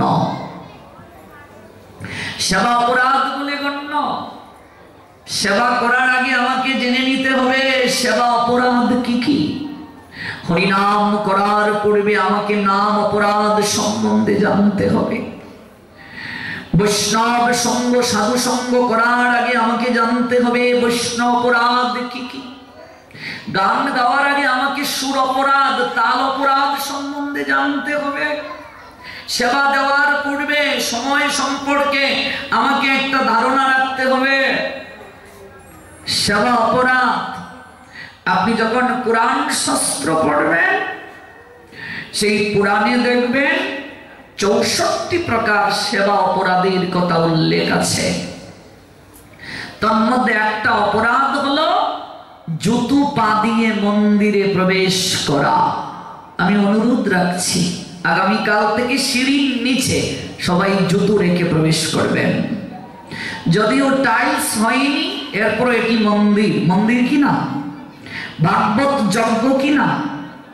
যদি এটি ভাগবত যজ্ঞস্থলী হয়, যদি এটিকে মন্দির বলে গণ্য করি, পাদুকা পা দিয়ে জুতো পরিহিত অবস্থায় যদি কেউ মন্দিরে প্রবেশ করে, তাহলে তার সেবা অপরাধ হয়ে যায়। আমি চাঁদপুর যখন গোপাল মন্দিরে পাঠ করেছিলাম, সেখানে দেখি এই কি অবস্থা, সবাই জুতো নিয়ে নিয়ে মন্দিরে। এটা আমরা আর কোথাও দেখিনি, আপনাদের চাঁদপুরে এলেই দেখি। আমি জানি না চাঁদপুরে এর আগে ভাগবত আলোচকগণ এগুলো বলেন না কেন। এই শাস্ত্রের নিগুড় তত্ত্বগুলো, স্পষ্ট কথাগুলো, অপ্রিয় সত্য কথাগুলো তারা বলেন না কেন আমি জানি না। এই জন্য জুতো রেখে প্রবেশ করতে হবে, এটাই নিয়ম। যদি আপনাকে ভাগবতে আসতে হয়, জুতো খুলে আসতে হবে। আজকাল কোন মসজিদে দেখেছেন জুতো পা দিয়ে কোনো মুসলমান যেতে? দেখেছেন কি? যদি পুলিশ প্রশাসনের কোনো লোক মসজিদে প্রবেশ করে, তাকেও জুতোটা খুলে যেতে হয়। আজকাল হিন্দুদের কোনো অনুষ্ঠানে উচ্চ পদস্থ কোনো রাজনৈতিক নেতা হিন্দুও যদি আসে, প্রশাসনের যদি কোনো লোক আসে, আমরা তাকে জুতো পা দিয়ে সার সার সার সার সার সার একেবারে বলে বলে নিয়ে যাই। কেন? আমার যজ্ঞে সে যে ধর্মেই হোক না কেন, তাকে জুতো খুলেই ঢুকতে হবে, এটা আমার সংস্কৃতি। আজকাল হিন্দুদের এই দুষ্কার্যের পশ্চাতে তারা নিজেরাই দায়ী। শ্রদ্ধা, ভক্তি, প্রেম আমাদের মাঝে নাই। এটা ক্লাব নয়, এটা সামাজিক কোনো অনুষ্ঠান নয়, এটা বিয়ে বাড়ি নয়। আমি অসংখ্য ধন্যবাদ কমিটিকে দেব। আমি গতকাল বলার পর আজকে তারা চেয়ারের ব্যবস্থা করে নাই, এটাই পাঠের সার্থকতা। তবে আমি অনুরোধ রাখবো, শ্রীবাস অঙ্গনের অদূরে চেয়ার দিয়ে রাখবেন। যারা নিচুতে বসতে পারে না এমন অনেক লোক আছেন কিনা, অসমর্থ যারা, অপারগ যারা, তারা কি করে হরিকথা শুনবেন? শ্রীবাস অঙ্গনের অদূরে, ওই অঙ্গনের ভেতরে কোনো চেয়ার হবে না, অঙ্গন থেকে দূরে অসমর্থ যারা, তারা ভাগবতকে প্রণাম দিয়ে ক্ষমা চেয়ে নিবেন, মার্জনা চেয়ে নিবেন।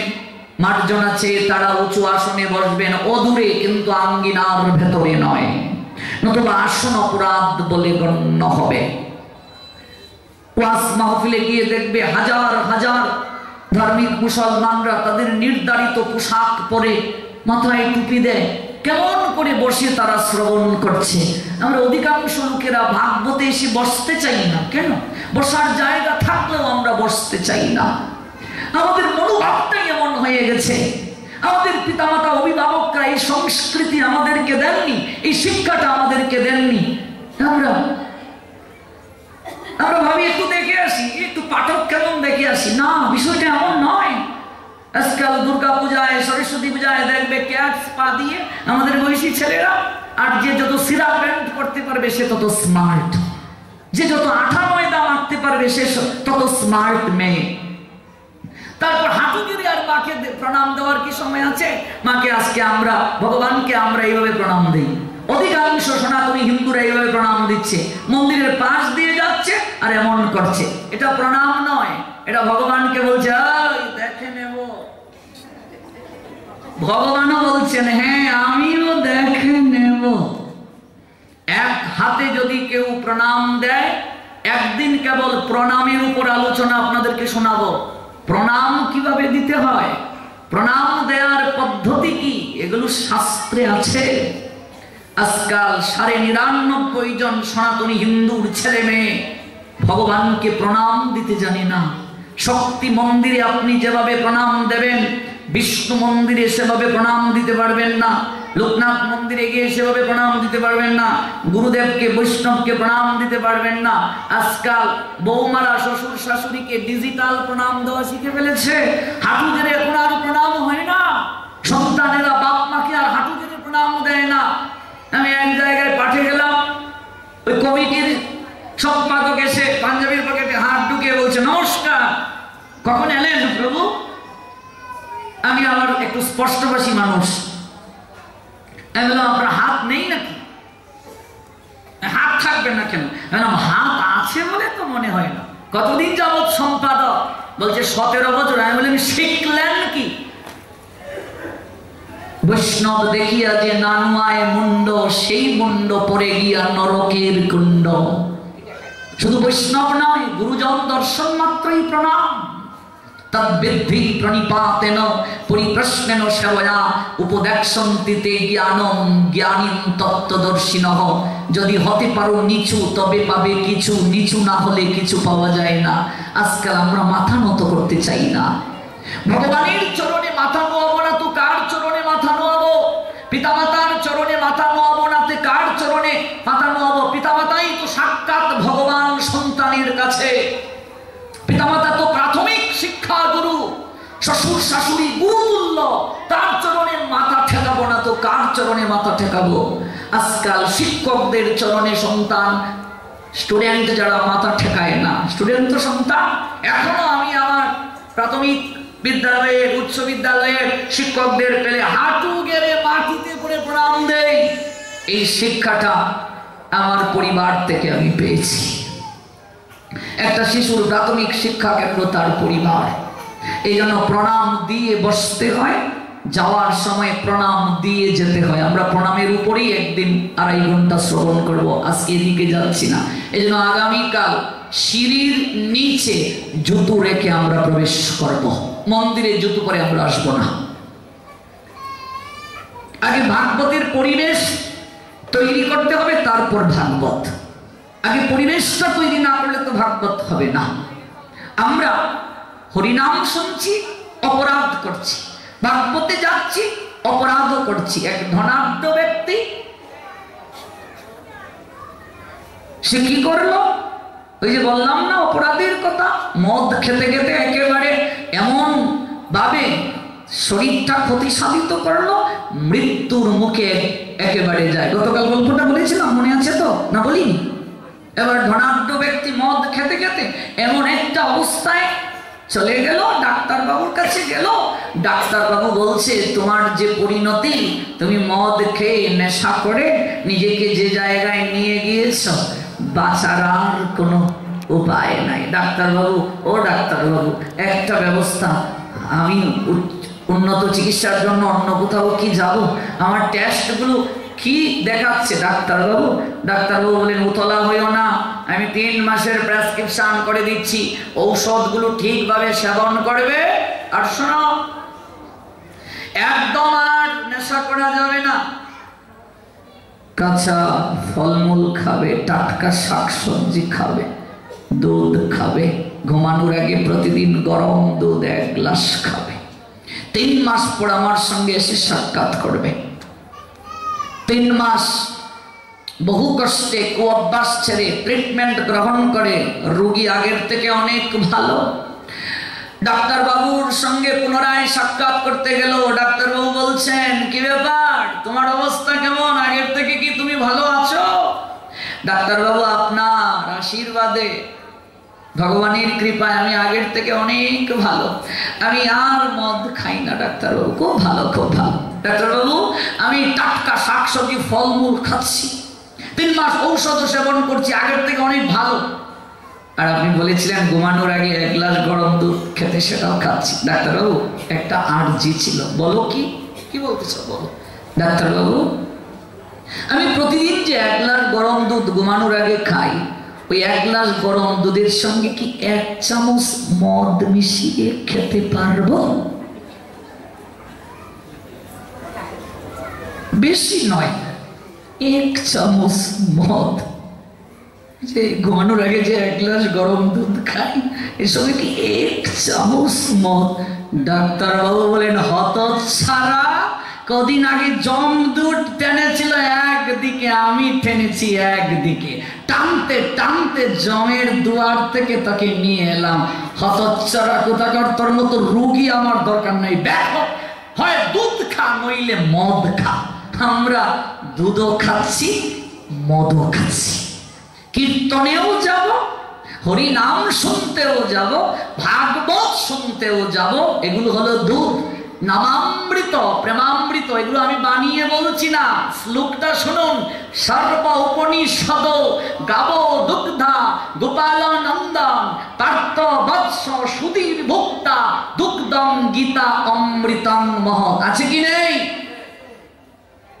দুগ্ধং শব্দটা আছে কি নেই? সকাল উপনিষদ গাভী, গাভী থাকলেই হবে, বাছুর ছাড়া বাচ্চা আসবে? বাছুর হলো পার্থ, পার্থ বৎস। এবার গাভী পেলাম, বাছুর পেলাম, তাতেই তো দুধ আসবে না, দোহন কর্তা লাগবে। দোহন কর্তা হলেন নন্দের নন্দন গোবিন্দ। এবার গাভী পেলাম, বাছুর পেলাম, দোহন কর্তা পেলাম, তাতেই কি হবে? ওই দুধটা যদি পাত্রে রেখে দিই, আমি যদি গ্রহণ না করি, তাহলে কি আমার শরীর পুষ্ট হবে? এই দুধ খাবে কে? সুধীর ভোক্তা দুগ্ধং গীতা অমৃতং মহৎ। জগতের সুধী ব্যক্তি যারা, জ্ঞানী ব্যক্তি যারা, ওরা এই দুধ গ্রহণ করবে। তাহলে নাম অমৃত, এই যে হরিনাম হচ্ছে পাশে, এটা দুগ্ধ সদৃশ। এই যে ভাগবত কথা হচ্ছে, এটা দুগ্ধ সদৃশ। আর অপরাধ হলো মদ সদৃশ। দুধ আর মদ যদি একসঙ্গে গ্রহণ করো, ক্রিয়া হবে না, হিতে বিপরীত হবে। এই জন্য আগে অপরাধ রূপ মদকে বর্জন করতে হবে, তারপর আপনি অল্প দুধই গ্রহণ করুন। দেখবেন ওই দুগ্ধ সাধারণ দুগ্ধ নয়, অমৃত দুগ্ধ। যে দুগ্ধ আস্বাদন করলে জীবকে আর কখনো জন্ম মৃত্যুর চক্রাকারে ঘুরতে হয় না। এই জন্য অপরাধগুলো আগে জানবো। আমরা মন্দিরে প্রবেশ করব নগ্ন পদে, খালি পায়ে, প্রণাম দিয়ে বসব। সিঁড়ির নিচে আগামীকাল জুতো সব রেখে দেব, প্রাঙ্গণে কোনো জুতো থাকবে না। আমি লজ্জা দেব যদি জুতো দেখি দাঁড় করিয়ে। আমি স্পষ্টভাষী মানুষ, শাস্ত্রের বাহিরে কোনো কথা বলা যাবে না। এই ব্যাস আসনে বসে ভাগবতের আনুগত্যবিহীন কোনো কথা বলা যাবে না, কোনো সিদ্ধান্ত দেয়া যাবে না। কারণ এই আসনে যিনি বসবেন, তিনি মন গড়া কথা বলতে পারবেন না, মন গড়া কোনো সিদ্ধান্ত দিতে পারবেন না। তিনি সিদ্ধান্ত দেবেন ভাগবতের সিদ্ধান্ত। ধার্মিক মুসলমানদের দিকে তাকান, যারা সেজদা দিয়ে নামাজ পড়েন, কেউ যদি শরীরগত দিক থেকে অপারগ হন, নিচু যদি হতে না পারেন, তাই বলে কি সেজদা বা নামাজের নিয়ম পরিবর্তন হবে? আপনি যদি নিচে বসতে না পারেন, আমি যদি নিচে বসতে না পারি, এটা আমার শারীরিক সমস্যা, তাই বলে ভাগবতে আসন বিন্যাসের নিয়ম পরিবর্তন হবে না। এটা আপন গতিতে চলবে। আমি পারি না টুল নিয়ে আসবো, মুড়া নিয়ে আসবো সাথে করে, আমি পারি না চেয়ারে বসবো, কিন্তু অঙ্গন থেকে দূরে। আজকাল ভাগবত পাঠকরাও সোফায় বসে পাঠ করে, চেয়ারে বসে পাঠ করে। এটার নাম ব্যাস আসন। এটা যদি আসন হয়, তাহলে সোফায় বসলে আসন কি করে হলো? কি করে আসনের পুজো হলো? একটু আগে ব্যাস আসন তথা ব্যাসদেবের আরতি হলো। সোফায় বসে ভাগবত পাঠ, চেয়ারে বসে ভাগবত পাঠ, চারিদিকে চলছে। কে বলবে? সত্য কথা খুবই তিক্ত, কেউ শুনতে চায় না, কেউ বলতে চায় না। সত্য যত কঠিন হোক শুনতে হবে। কেউ যদি বসতে না পারেন, কোনো আলোচক, তার কথা আলাদা। আমি অপারগ, এখন আমার যৌবন আছে, আমি বৃদ্ধ হয়ে গেলে আমি হয়তো বসতে পারবো না, তাহলে তার করণীয় কি?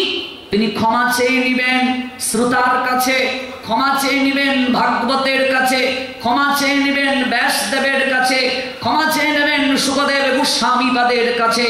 তারপর তিনি অপারগতা জ্ঞাপন করে তিনি বসতে পারবেন। নতুবা আসন বিন্যাস ঠিকভাবে হলো না। ভাগবত পাঠের আসনটা সাধারণ শ্রোতার আসন থেকে কতটুকু উঁচু হবে আমি জানি না। এর আগে আপনারা চাঁদপুরবাসী এই বিশেষ তত্ত্বগুলো জেনেছেন কিনা, কিংবা কেউ বলেছে কিনা। 2.5 হাত উপরে হবে সাধারণ শ্রোতাদের থেকে, এবং ওই ভাগবত আসন 2.5 হাতেরও উঁচু করা যাবে, কিন্তু অতিরিক্ত উঁচু হলে বক্তার মাঝে অহংকার ভাব এসে যেতে পারে যে সবাই নিচে আমি উপরে বসেছি। এমনকি যে মন্দিরে ভাগবত আসন সাজানো হবে, শ্রী বিগ্রহ থেকে উঁচু আসন হওয়া যাবে না, শ্রী বিগ্রহের সম লেভেল আসন হবে না, এমনকি শ্রোতার আসনের সম লেভেলে বক্তার আসন হবে না। বক্তার আসনের সম লেভেলে যদি কোনো শ্রোতা বসে তাহলে আসন অপরাধ বলে গণ্য, মর্যাদা লঙ্ঘন হবে। আর if you violate dignity, if you violate dignity of reputation, of course punishment. Kajes Almighty Creator Sri Govinda said, মোর ভক্ত নাহি ভজে আমা ভজে মাত্র, সেই দাম্ভিক কবু নাহি মোর প্রসাদেরই পাত্র। এখানে আমাদের একটাই পরিচয়, এখানে আমি চেয়ারম্যান, আমার জন্য আলাদা চেয়ার থাকবে না। এই শ্রীবাস আঙ্গিনায় একজনই চেয়ারম্যান, তিনি আমার সংকীর্তন যজ্ঞের পিতা শ্রীমান মহাপ্রভু শ্রী গোবিন্দ পরমেশ্বর ভগবান। এখানে তিনি মধ্যমণি, আর কেউ মধ্যমণি নয়, আর কেউ নয়। এখানে আর কারো মর্যাদা এই জায়গায় শ্রেষ্ঠ হতে পারে না।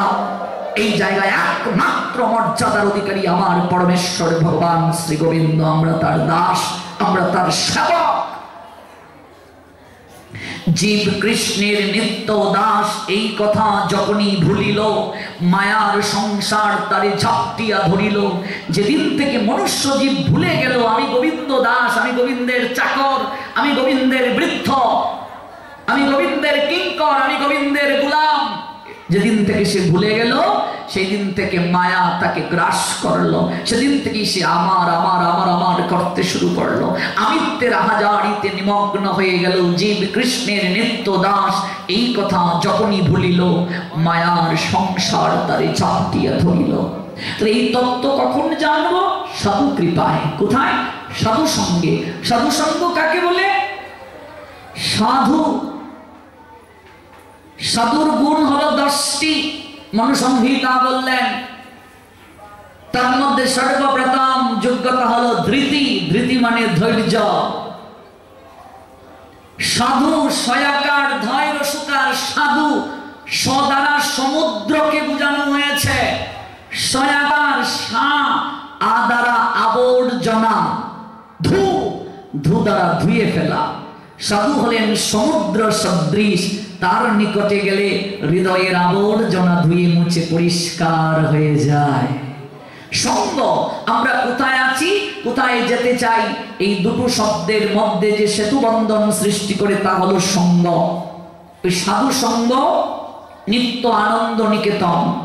সাধুর কৃপা, মহতের কৃপা ছাড়া জগতে কিছুই প্রাপ্তি হয় না।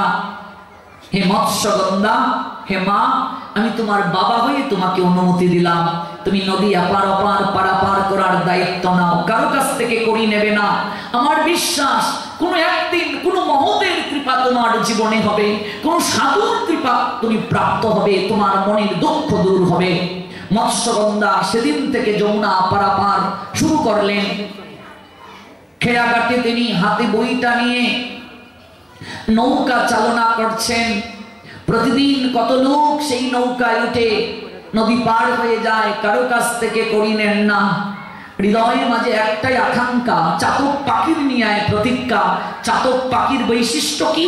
গগন পানে সে তাকিয়ে থাকে বৃষ্টির এক ফোঁটা জলবিন্দুর জন্য। চাতক পাখির আশেপাশে নদী নালা খাল বিলে কত জল, কিন্তু সেই জল দ্বারা চাতক তৃষ্ণা নিবৃত্তি করতে পারে না।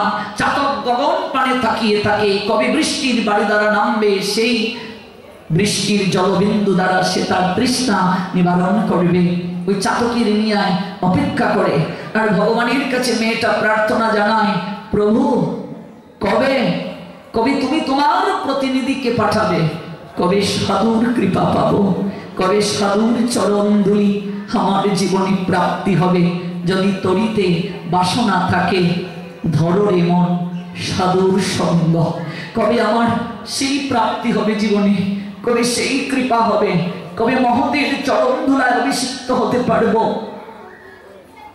কাঁদিয়া কাঁদিয়া জানাইব দুঃখ গ্রাম, কেঁদে কেঁদে কখন আমি তার কাছে আমার দুঃখের কথা বলবো। সংসার অনল হইতে কবে মাগিব বিশ্রাম, শুনিয়া আমার দুঃখ বৈষ্ণব ঠাকুর আমার লাগি কৃষ্ণে আবেদিবেন প্রচুর। বৈষ্ণবেরও আবেদনে কৃষ্ণ দয়াময়, বৈষ্ণব আবেদনে কৃষ্ণ হন সদয়। আমার তো একাকী ভজন করার শক্তি নাই বৈষ্ণব বৃন্দ।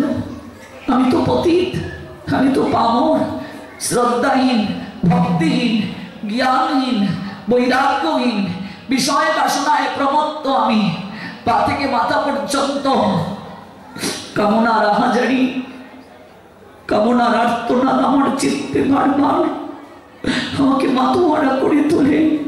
এই সংসার বিষয়ের অনলে দিবানিশি আমার অন্তরটাকে জ্বালিয়ে পুড়িয়ে ছাই করে দিচ্ছে। শ্রদ্ধাহীন, ভক্তিহীন হয়ে বারংবার জন্ম মৃত্যুর চক্রমুখে আমি আবর্তিত হয়ে আছি। তাই আজ পিছনে বসেছি, সাধুর পিছনে, পশ্চাতে গমন করছি। কেন? কৃষ্ণ সে তোমার, কৃষ্ণ দিতে পারো সে শক্তি তোমারও আছে। আমি তো কাঙ্গাল, কৃষ্ণ কৃষ্ণ বলে ধাই তবু পাছে পাছে। আমি তো কাঙ্গাল, আমার মতো পতিত জগতে আর কেউ নাই, আমার মতো অভাজন জগতে আর কেউ নাই। তাই আজ পশ্চাতে ধাবিত হয়ে, দণ্ডায়মান হয়ে অঞ্জলি পেতে একটাই ভিক্ষা চাইছি, আমাকে কৃষ্ণ প্রেমধন ভিক্ষা দাও। সাধু সঙ্গে সেই প্রার্থনা নিবেদন করতে হয়। বৈষ্ণব সাহচর্যে, বৈষ্ণব নৈকট্যে প্রণাম দিয়ে কি চাইতে হয় আমরা জানি না। আমরা কত কিছু বলি, ব্যবসাটা ভালো যাচ্ছে না, বাবাজি আশীর্বাদ করবেন, মেয়েটার বিয়ে হয় না, বাবাজি আশীর্বাদ করবেন। বৃন্দাবনের প্রেমানন্দ বাবাজি মহারাজের কাছে গিয়ে এক ধনাঢ্য শিল্পপতি শেঠ বলেছিলেন, শরীরটা আমার ভালো যাচ্ছে না। মহারাজ ধমক দিয়ে বললেন, ভারতবর্ষে এত এত হাসপাতাল, ভালো ভালো ডাক্তার থাকতে আমার কাছে কেন এসেছেন? শরীরের চিকিৎসার জন্য হাসপাতালে যান, আমার কাছে কেন? আমার কাছে যদি কিছু বলতে হয় তাহলে ওই ভব রোগের চিকিৎসার কথা যদি আমার কাছে আপনি বলেন, আমি তার কিছু সমাধান দিতে পারি। সাধুর কাছে গিয়ে আমরা জড়জগতের কথা বলি। কতজন এসে বলে, তোমরা কয় ভাই গো, তোমার মা আছে, বাবা আছে, বিয়ে করেছ? এগুলো তো অবান্তর, এগুলো সাধুর নিকটে প্রশ্ন নয়। সাধুর নিকটে প্রশ্ন হলো, আমি ভজনে কি করে এগিয়ে যাব? আমার জীবন চলে গেল, আজও আমি কৃষ্ণ প্রেম পেলাম না, আজও আমি ভক্তি পেলাম না, আজও আমার কিছু প্রাপ্তি হলো না। এটাই তো আসল জিজ্ঞাসা। গৌর হরি কাঁদলেন, কাঁদতে কাঁদতে লুটিয়ে পড়লেন গয়াধামে। পিতার পিতৃকার্য সম্পাদন করার জন্য পিণ্ডদানের নিমিত্তে গয়াধামে গেলেন বিশ্বম্বর মিশ্র। গৌর হরি আমার গয়াসুরের বুকের মাঝে বিষ্ণুর চরণ চিহ্ন দর্শন করে কাঁদতে কাঁদতে তিনি লুটিয়ে পড়লেন। শ্রাবণে যেভাবে ঘন বর্ষণ হয়, গৌর হরির নয়ন থেকে সেভাবে অশ্রু ঝরে পড়ছে। কাঁদতে কাঁদতে বলছেন, গয়াসুর, ও গয়াসুর, ধন্য তোমার জীবন। তুমি অসুর হয়ে পদ্ম পলাশ লোচন শঙ্খ চক্র গদা পদ্মধারী ভগবান শ্রী হরির চরণকে তোমার বক্ষে স্থাপন করতে পারলে।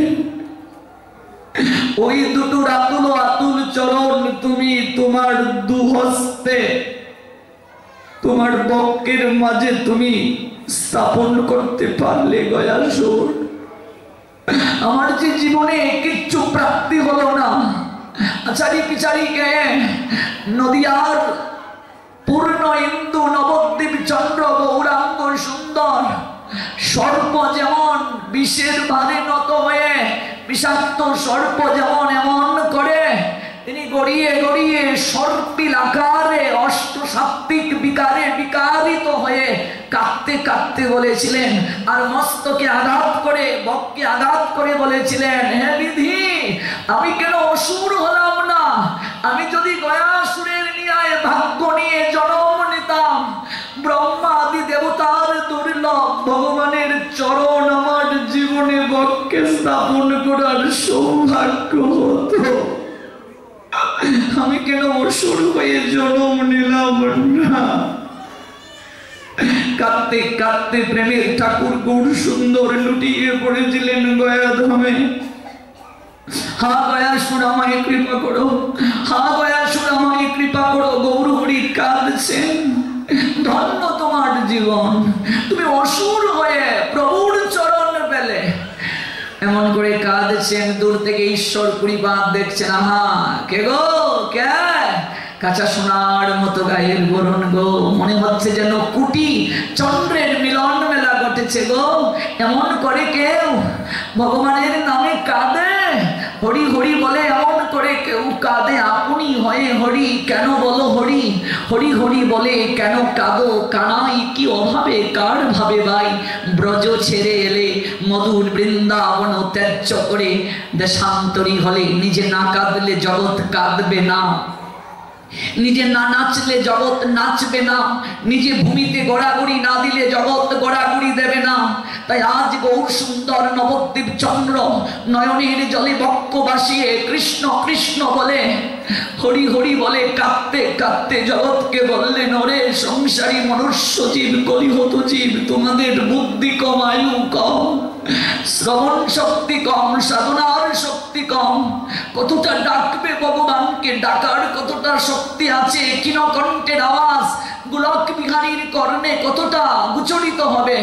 শুধু একটাই তোমাদের সম্বল, নয়নের জলে অবুঝ বাচ্চা যেভাবে তার মাকে ডাকে,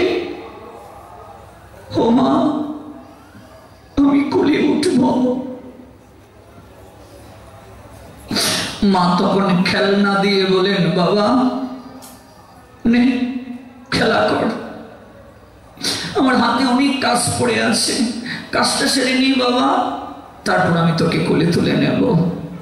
বাচ্চা যদি খেলনা পেয়ে ভুলে যায়, মাকে আর না ডাকে, কান্না থামিয়ে দেয়, মা কোনোদিন তাকে আর কোলে তুলে নেবে না, কাজে মগ্ন হয়ে যাবে। বাচ্চা যদি খেলনা ছুঁড়ে ফেলে, মাকে বলে, ও মা আমার খেলনা চাই না, আমি তোমার কোলে উঠতে চাই। কাঁদতে কাঁদতে যদি অবুঝ বাচ্চা মাকে ডাকে, মা তখন দৌড়ে আসে, বাবা ও বাবা আয় আয় আয় বাবা আয় আয় আয়, কান্না থামো বাবা, আমার কোলে আয়, আমি পরে কাজ করবো, আয় আমার কোলে আয়। না কাঁদলে মাও সন্তানকে কোলে তুলে নেয় না। গৌর হরি জানালেন, হে জগৎ জীব, কি সম্বল আছে তোমার? কলিহত জীব একটাই তোমাদের সম্বল, দুফুটা নয়নের জল। ওই দুফুটা নয়নের জল যদি কৃষ্ণ বলে দিতে পারো তার চরণে, প্রেমাঞ্জলি যদি দিতে পারো তার চরণে, ভক্তি অঞ্জলি যদি দিতে পারো তার চরণে, দেখবে ওই ভবের ঘাটের মাঝি ভব নদীর কর্ণধার সেদিন হাত তুলে বলবে, ওরে আমি কতকাল ধরে অপেক্ষা করে আছি তোকে কুলে তুলে নেয়ার জন্য রে, আর কাঁদিস না, ওরে আমার কাছে আয়। ভবের ঘাটের মাঝি হাত তুলে দাঁড়িয়ে থাকবেন, শুধু আমাদের দরকার নয়ন জলে বক্ষ ভাসিয়ে বলা, হরি ওই আত্মনিবেদনটা দরকার। ওই নিবেদন ছাড়া হয় না, আত্মজিজ্ঞাসা ছাড়া হয় না। আমার এমন কেন হয় না?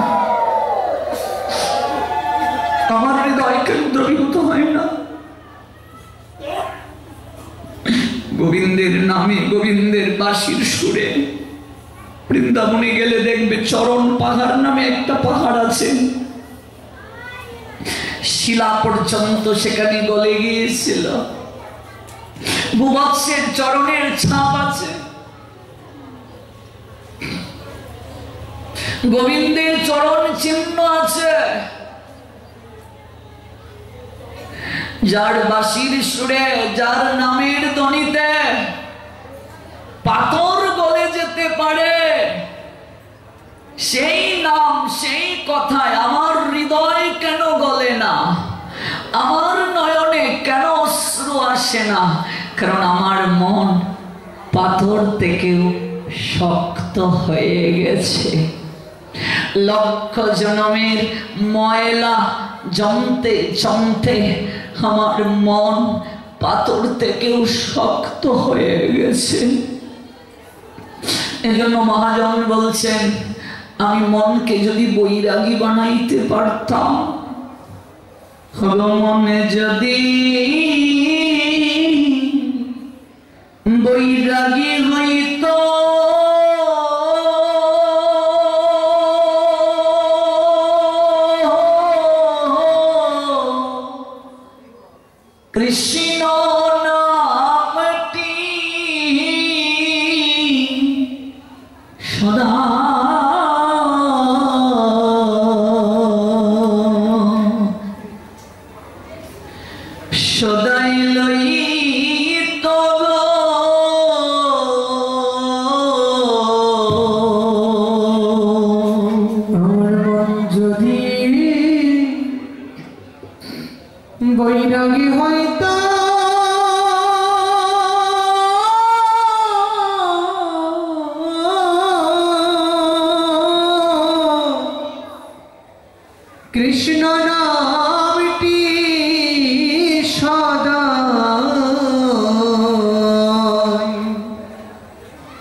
চঞ্চল মন, কল্পনার গগনে বিচরণ করি কত কিছু হতে পারিস, একবার নারদের বিনা হতে পারিস না? তাহলে তো সতত কৃষ্ণ নাম করতে পারতে রে। একবার কি বিভাগী হতে পারিস না? যে বিভাগী, যে বৈরাগী, সতত কৃষ্ণ গুণ কীর্তন করে পারিস না একবার হতে? মনে যদি বৈরাগী হইত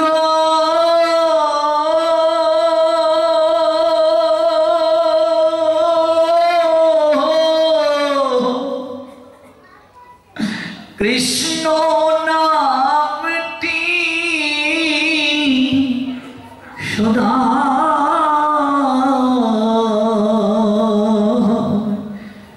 সদাই লইত আমার মন যদি তোর প্রেমানন্দে বৈরাগী হইত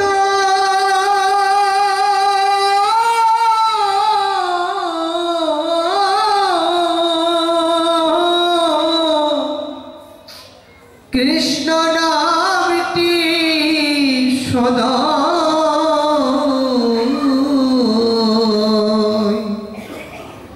সদাই লইত গো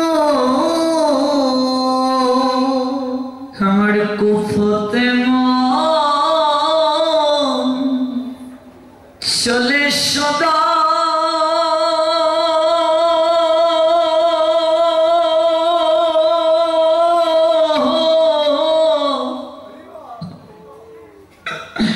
সুপতে মন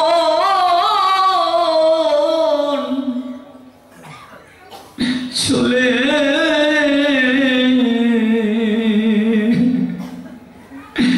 চলে না আমার কুপথে মনের চলে সদা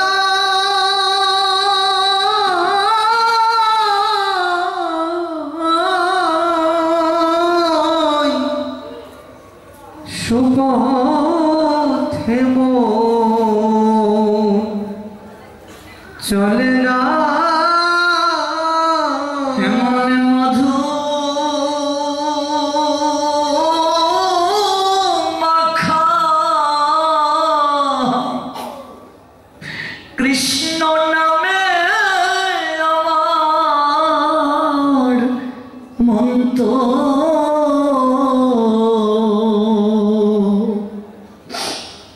মন তো মুছে না এমন মধু মাখা কৃষ্ণ নামে মন তো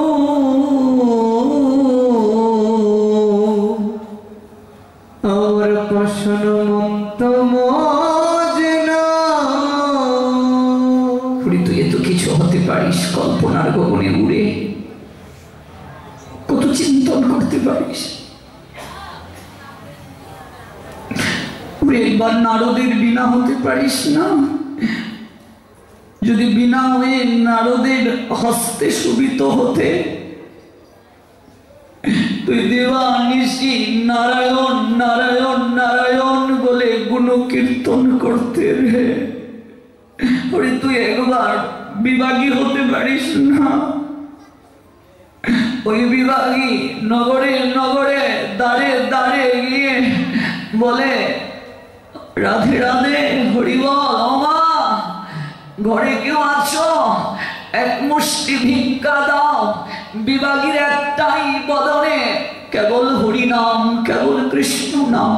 এত কিছু হতে পারিস একবার? হ্যাঁ একবার, একবার তুই বিভাগী হতে পারিস না রে? পারিস না? একবার বিভাগী হতে পারিস না? মন যদি বৈরাগী হইত কৃষ্ণ নামটি সদাই লইত। আমার কুফতে মন চলে সদা, সুপতে মন চলে না। মন তো মজে না। যে নামে যে প্রেমে পাথর গলিয়ে দেয়, আমার মন পাষাণকে ঘোরাতে পারল না। গৌরহরি এমন করে কাঁদছেন, পাষাণ হৃদয় যেন গলে যায়। ঈশ্বর পরিবার সামনে এসে দাঁড়ালেন। আহা, এ তো আমার প্রভু, কিন্তু স্বীকার করতে তো বারণ, লীলায় পুষ্টি হবে না। ঈশ্বরপুরীকে দর্শন করে প্রাণের ঠাকুর প্রেমের গোড়া লুটিয়ে পড়লেন, দুটো চরণ জড়িয়ে ধরে কাঁদতে কাঁদতে গয়া দামে গৌরাঙ্গ সুন্দর বললেন। চৈতন্য ভাগবত ছিল বৃন্দাবন দাস ঠাকুর লিপিবদ্ধ করলেন সেই লীলা। প্রভু কহে, গয়া যাত্রা সফল আমার, যতক্ষণে দেখিলাম চরণ তোমার।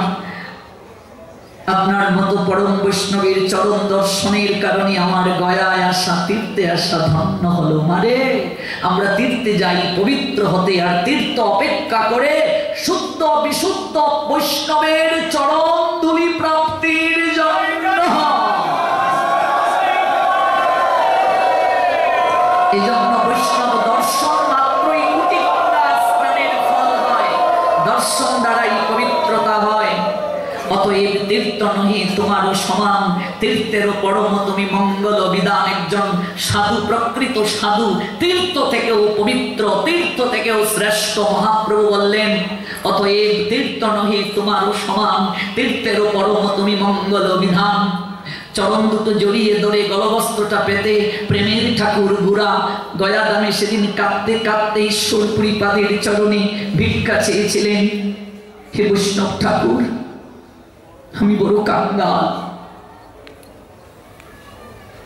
আমার মতো অভাবী জগতে কেউ নেই। এই জগৎ সংসারে তার মতো অভাবী, তার মতো দরিদ্র আর কেউ নেই রে মা, যে এই মনুষ্য জীবনে কৃষ্ণ প্রেম ধন প্রাপ্ত হতে পারল না। কৃষ্ণ প্রেম ধন বিনা ব্যর্থ দরিদ্র জীবন। গৌরহরি বলেছিলেন, আমার একটাই আকাঙ্ক্ষা, আমার একটাই ভিক্ষা, সংসার সমুদ্র হইতে। গৌরহরি বলছেন, চৈতন্য ভাগবত বৃন্দাবন দাস ঠাকুর লিখলেন,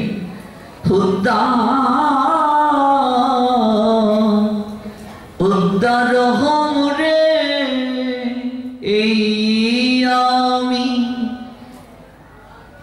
দেহ সম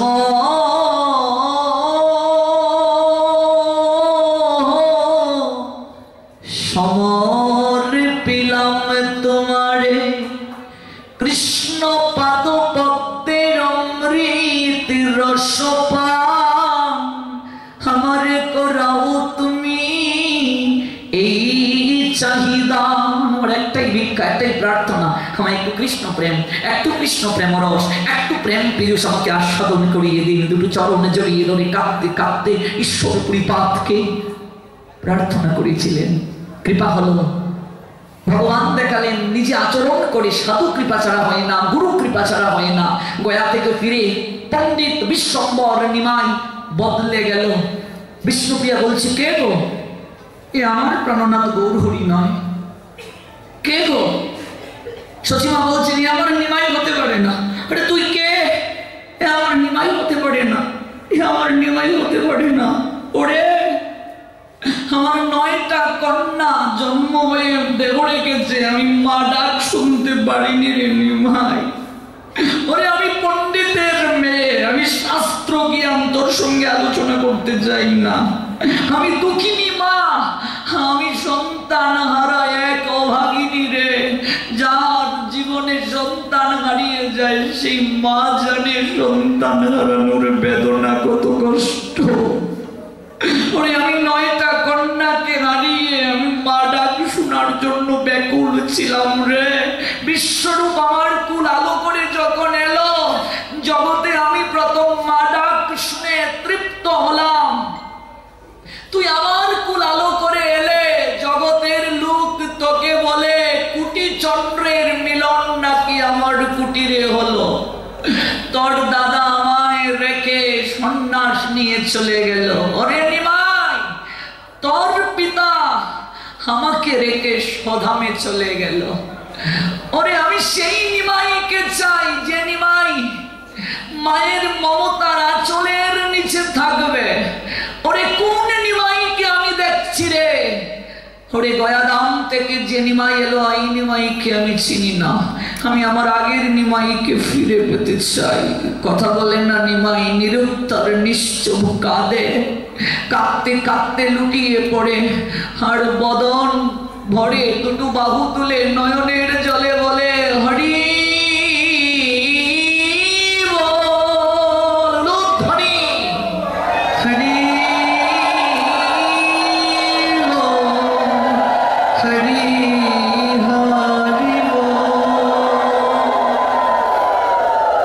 দেখালেন গুরু কৃপার শক্তি, বৈষ্ণব কৃপার শক্তি, একজন প্রকৃত সাধুর কৃপার শক্তি দেখালেন আচরণ করে। ইয়াত ইয়াত আচরতি শ্রেষ্ঠ তত্ত্বতেব ইতর জনঃ সোয়াৎ প্রমাণম কুরুতে লুপ্ততনুবর্ততে। শ্রীমদ্ ভগবদ গীতা 3th অধ্যায় কর্মযোগ শ্লোক সংখ্যা 21। The all power supreme being Krishna said, Srimad Bhagavad Gita 3 chapter verse 21. My dear Arjuna, please listen attentively what I say. Whatever action a great man performs, common man follow, and whatever standards by exemplary acts, all the world pursue. জগৎ জীবকে দেখালেন, বুঝালেন, অনুভব করালেন। আমরা ধীরে ধীরে আলোচনা বিশ্রামের পথে যাচ্ছি। আজকে মৎস্যগন্ধা তিনিও কাঁদেন, কবে মহতের কৃপা হবে আমার জীবনে, সাধুর কৃপা হবে। দৈব যুগে সেই দিন নৌকা এলেন পরাশর মুনি, জটাযুক্ত ঋষিবরকে মুনিবরকে দর্শন করে মৎস্যগন্ধা ভাবলেন হয়তো আমার আজ ইচ্ছে পূরণ হবে। প্রণতি নিবেদন করে হৃদয়ের প্রার্থনা জানিয়ে দিলেন। মন্ত্র বলে, দৈব বলে, ঋষি সেই তত্ত্ব জেনে কৃপা করলেন মেয়েটিকে। সারা শরীরে মাছের গন্ধ করত যে মেয়েটার, আজকে তার শরীর থেকে পদ্ম পুষ্পের সুগন্ধ প্রকাশিত হলো। মেয়েটার নামকরণ করলেন পরাশর মুনি পদ্মগন্ধা। মেয়েটি তখন প্রণাম দিয়ে বলল, ঋষিবর আপনি আমায় কৃপা করলেন, সাধু দর্শনে খালি হাতে যেতে নেই, বৈষ্ণব দর্শন করে দক্ষিণা দিতে হয়, সেবা করে দক্ষিণা দিতে হয়, ভাগবত পাঠ করতে দক্ষিণা দিতে হয়, দান করে দক্ষিণা দিতে হয়, নতুবা যজ্ঞ নিষ্ফল। হে ঋষিবর আপনি আমায় এত কৃপা করলেন, আমি আপনাকে কি দক্ষিণা দেব? আমার হাতে তো কিছু নেই। এই দেহটা নিয়ে আমি কতজনের কাছে মা হওয়ার প্রার্থনা নিবেদন করেছি, কোনো পুরুষ আমাকে গ্রহণ করেনি। তাই এই দেহভরা যৌবনটা আমি আপনার চরণে দক্ষিণা দিলাম, এই দেহটা আপনার চরণে সঁপে দিলাম। আমি মা হতে চাই, আমি মাতৃত্ব আস্বাদন করতে চাই, আপনি আমাকে মা হওয়ার সৌভাগ্যবতী করুন। পরাশর মুনি তাকে কৃপা করলেন। জেনে রাখুন, এগুলো আমাদের মতো নষ্টামি নয়, ভুল বুঝবেন না। পরাশর তাকে কৃপা করলেন। কিছুদিন পর মেয়েটার শরীরে মাতৃত্বের লক্ষণ প্রকাশ পেল। সর্বপ্রথম মেয়েটা বাবার কাছে গিয়ে বলল, বাবা আমি মা হতে চলেছি। সমাজের লোককে চিৎকার করে মেয়েটা সেদিন বলেছিল, হে সমাজের লোক তাকিয়ে দেখো, কেউ তোমরা আমাকে গ্রহণ করনি, আমার বিয়ে হয়নি, কোনোদিন আমার বিয়ে হবে না, সবাই আমাকে তুচ্ছ তাচ্ছিল্য করেছে, আমি মা হতে পারবো না। আজকে তাকিয়ে দেখো, আমি মা হতে চলেছি, মা হতে চলেছি, মা হতে চলেছি। একটা কুমারী মেয়ে যার বিয়ে হয় নাই। কে বলে নারী সমাজ এগিয়ে? বর্তমানে আজ থেকে 5000 বছর আগের নারী সমাজ দেখো। এখনকার সময়ে ঘটনাটা ঘটলে তার বাবা বলতো হাসপাতালে চল, চল হাসপাতালে।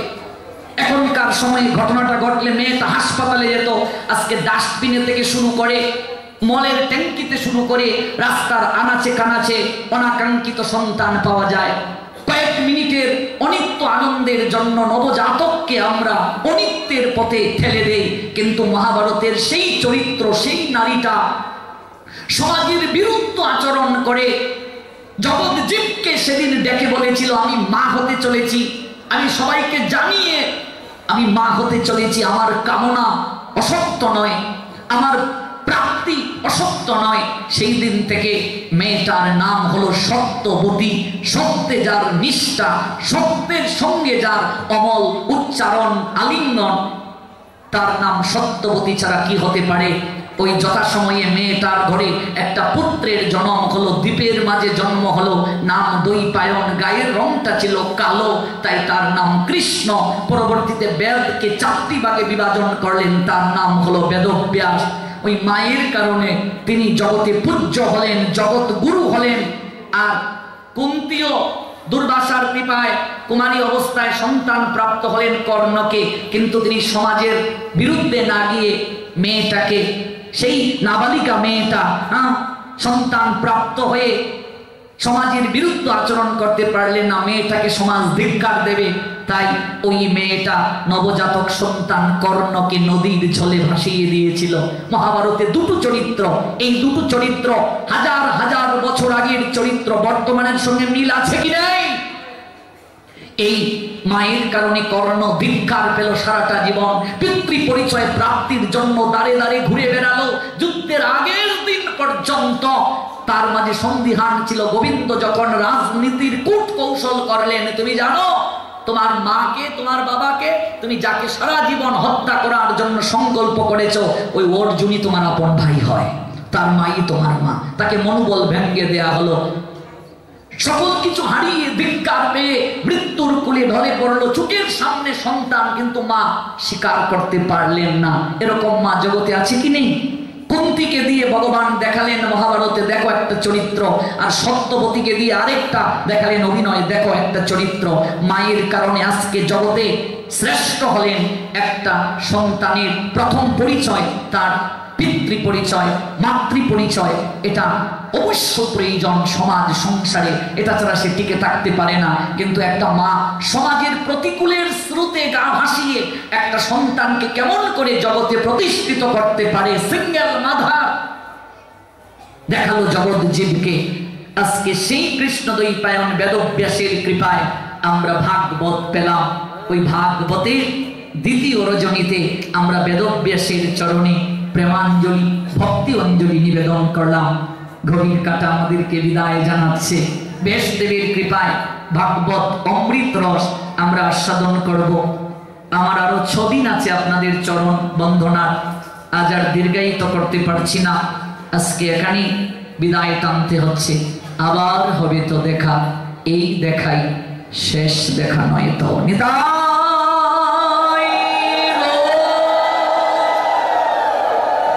সীতানাথ প্রীতি প্রেমানন্দে হরি বল।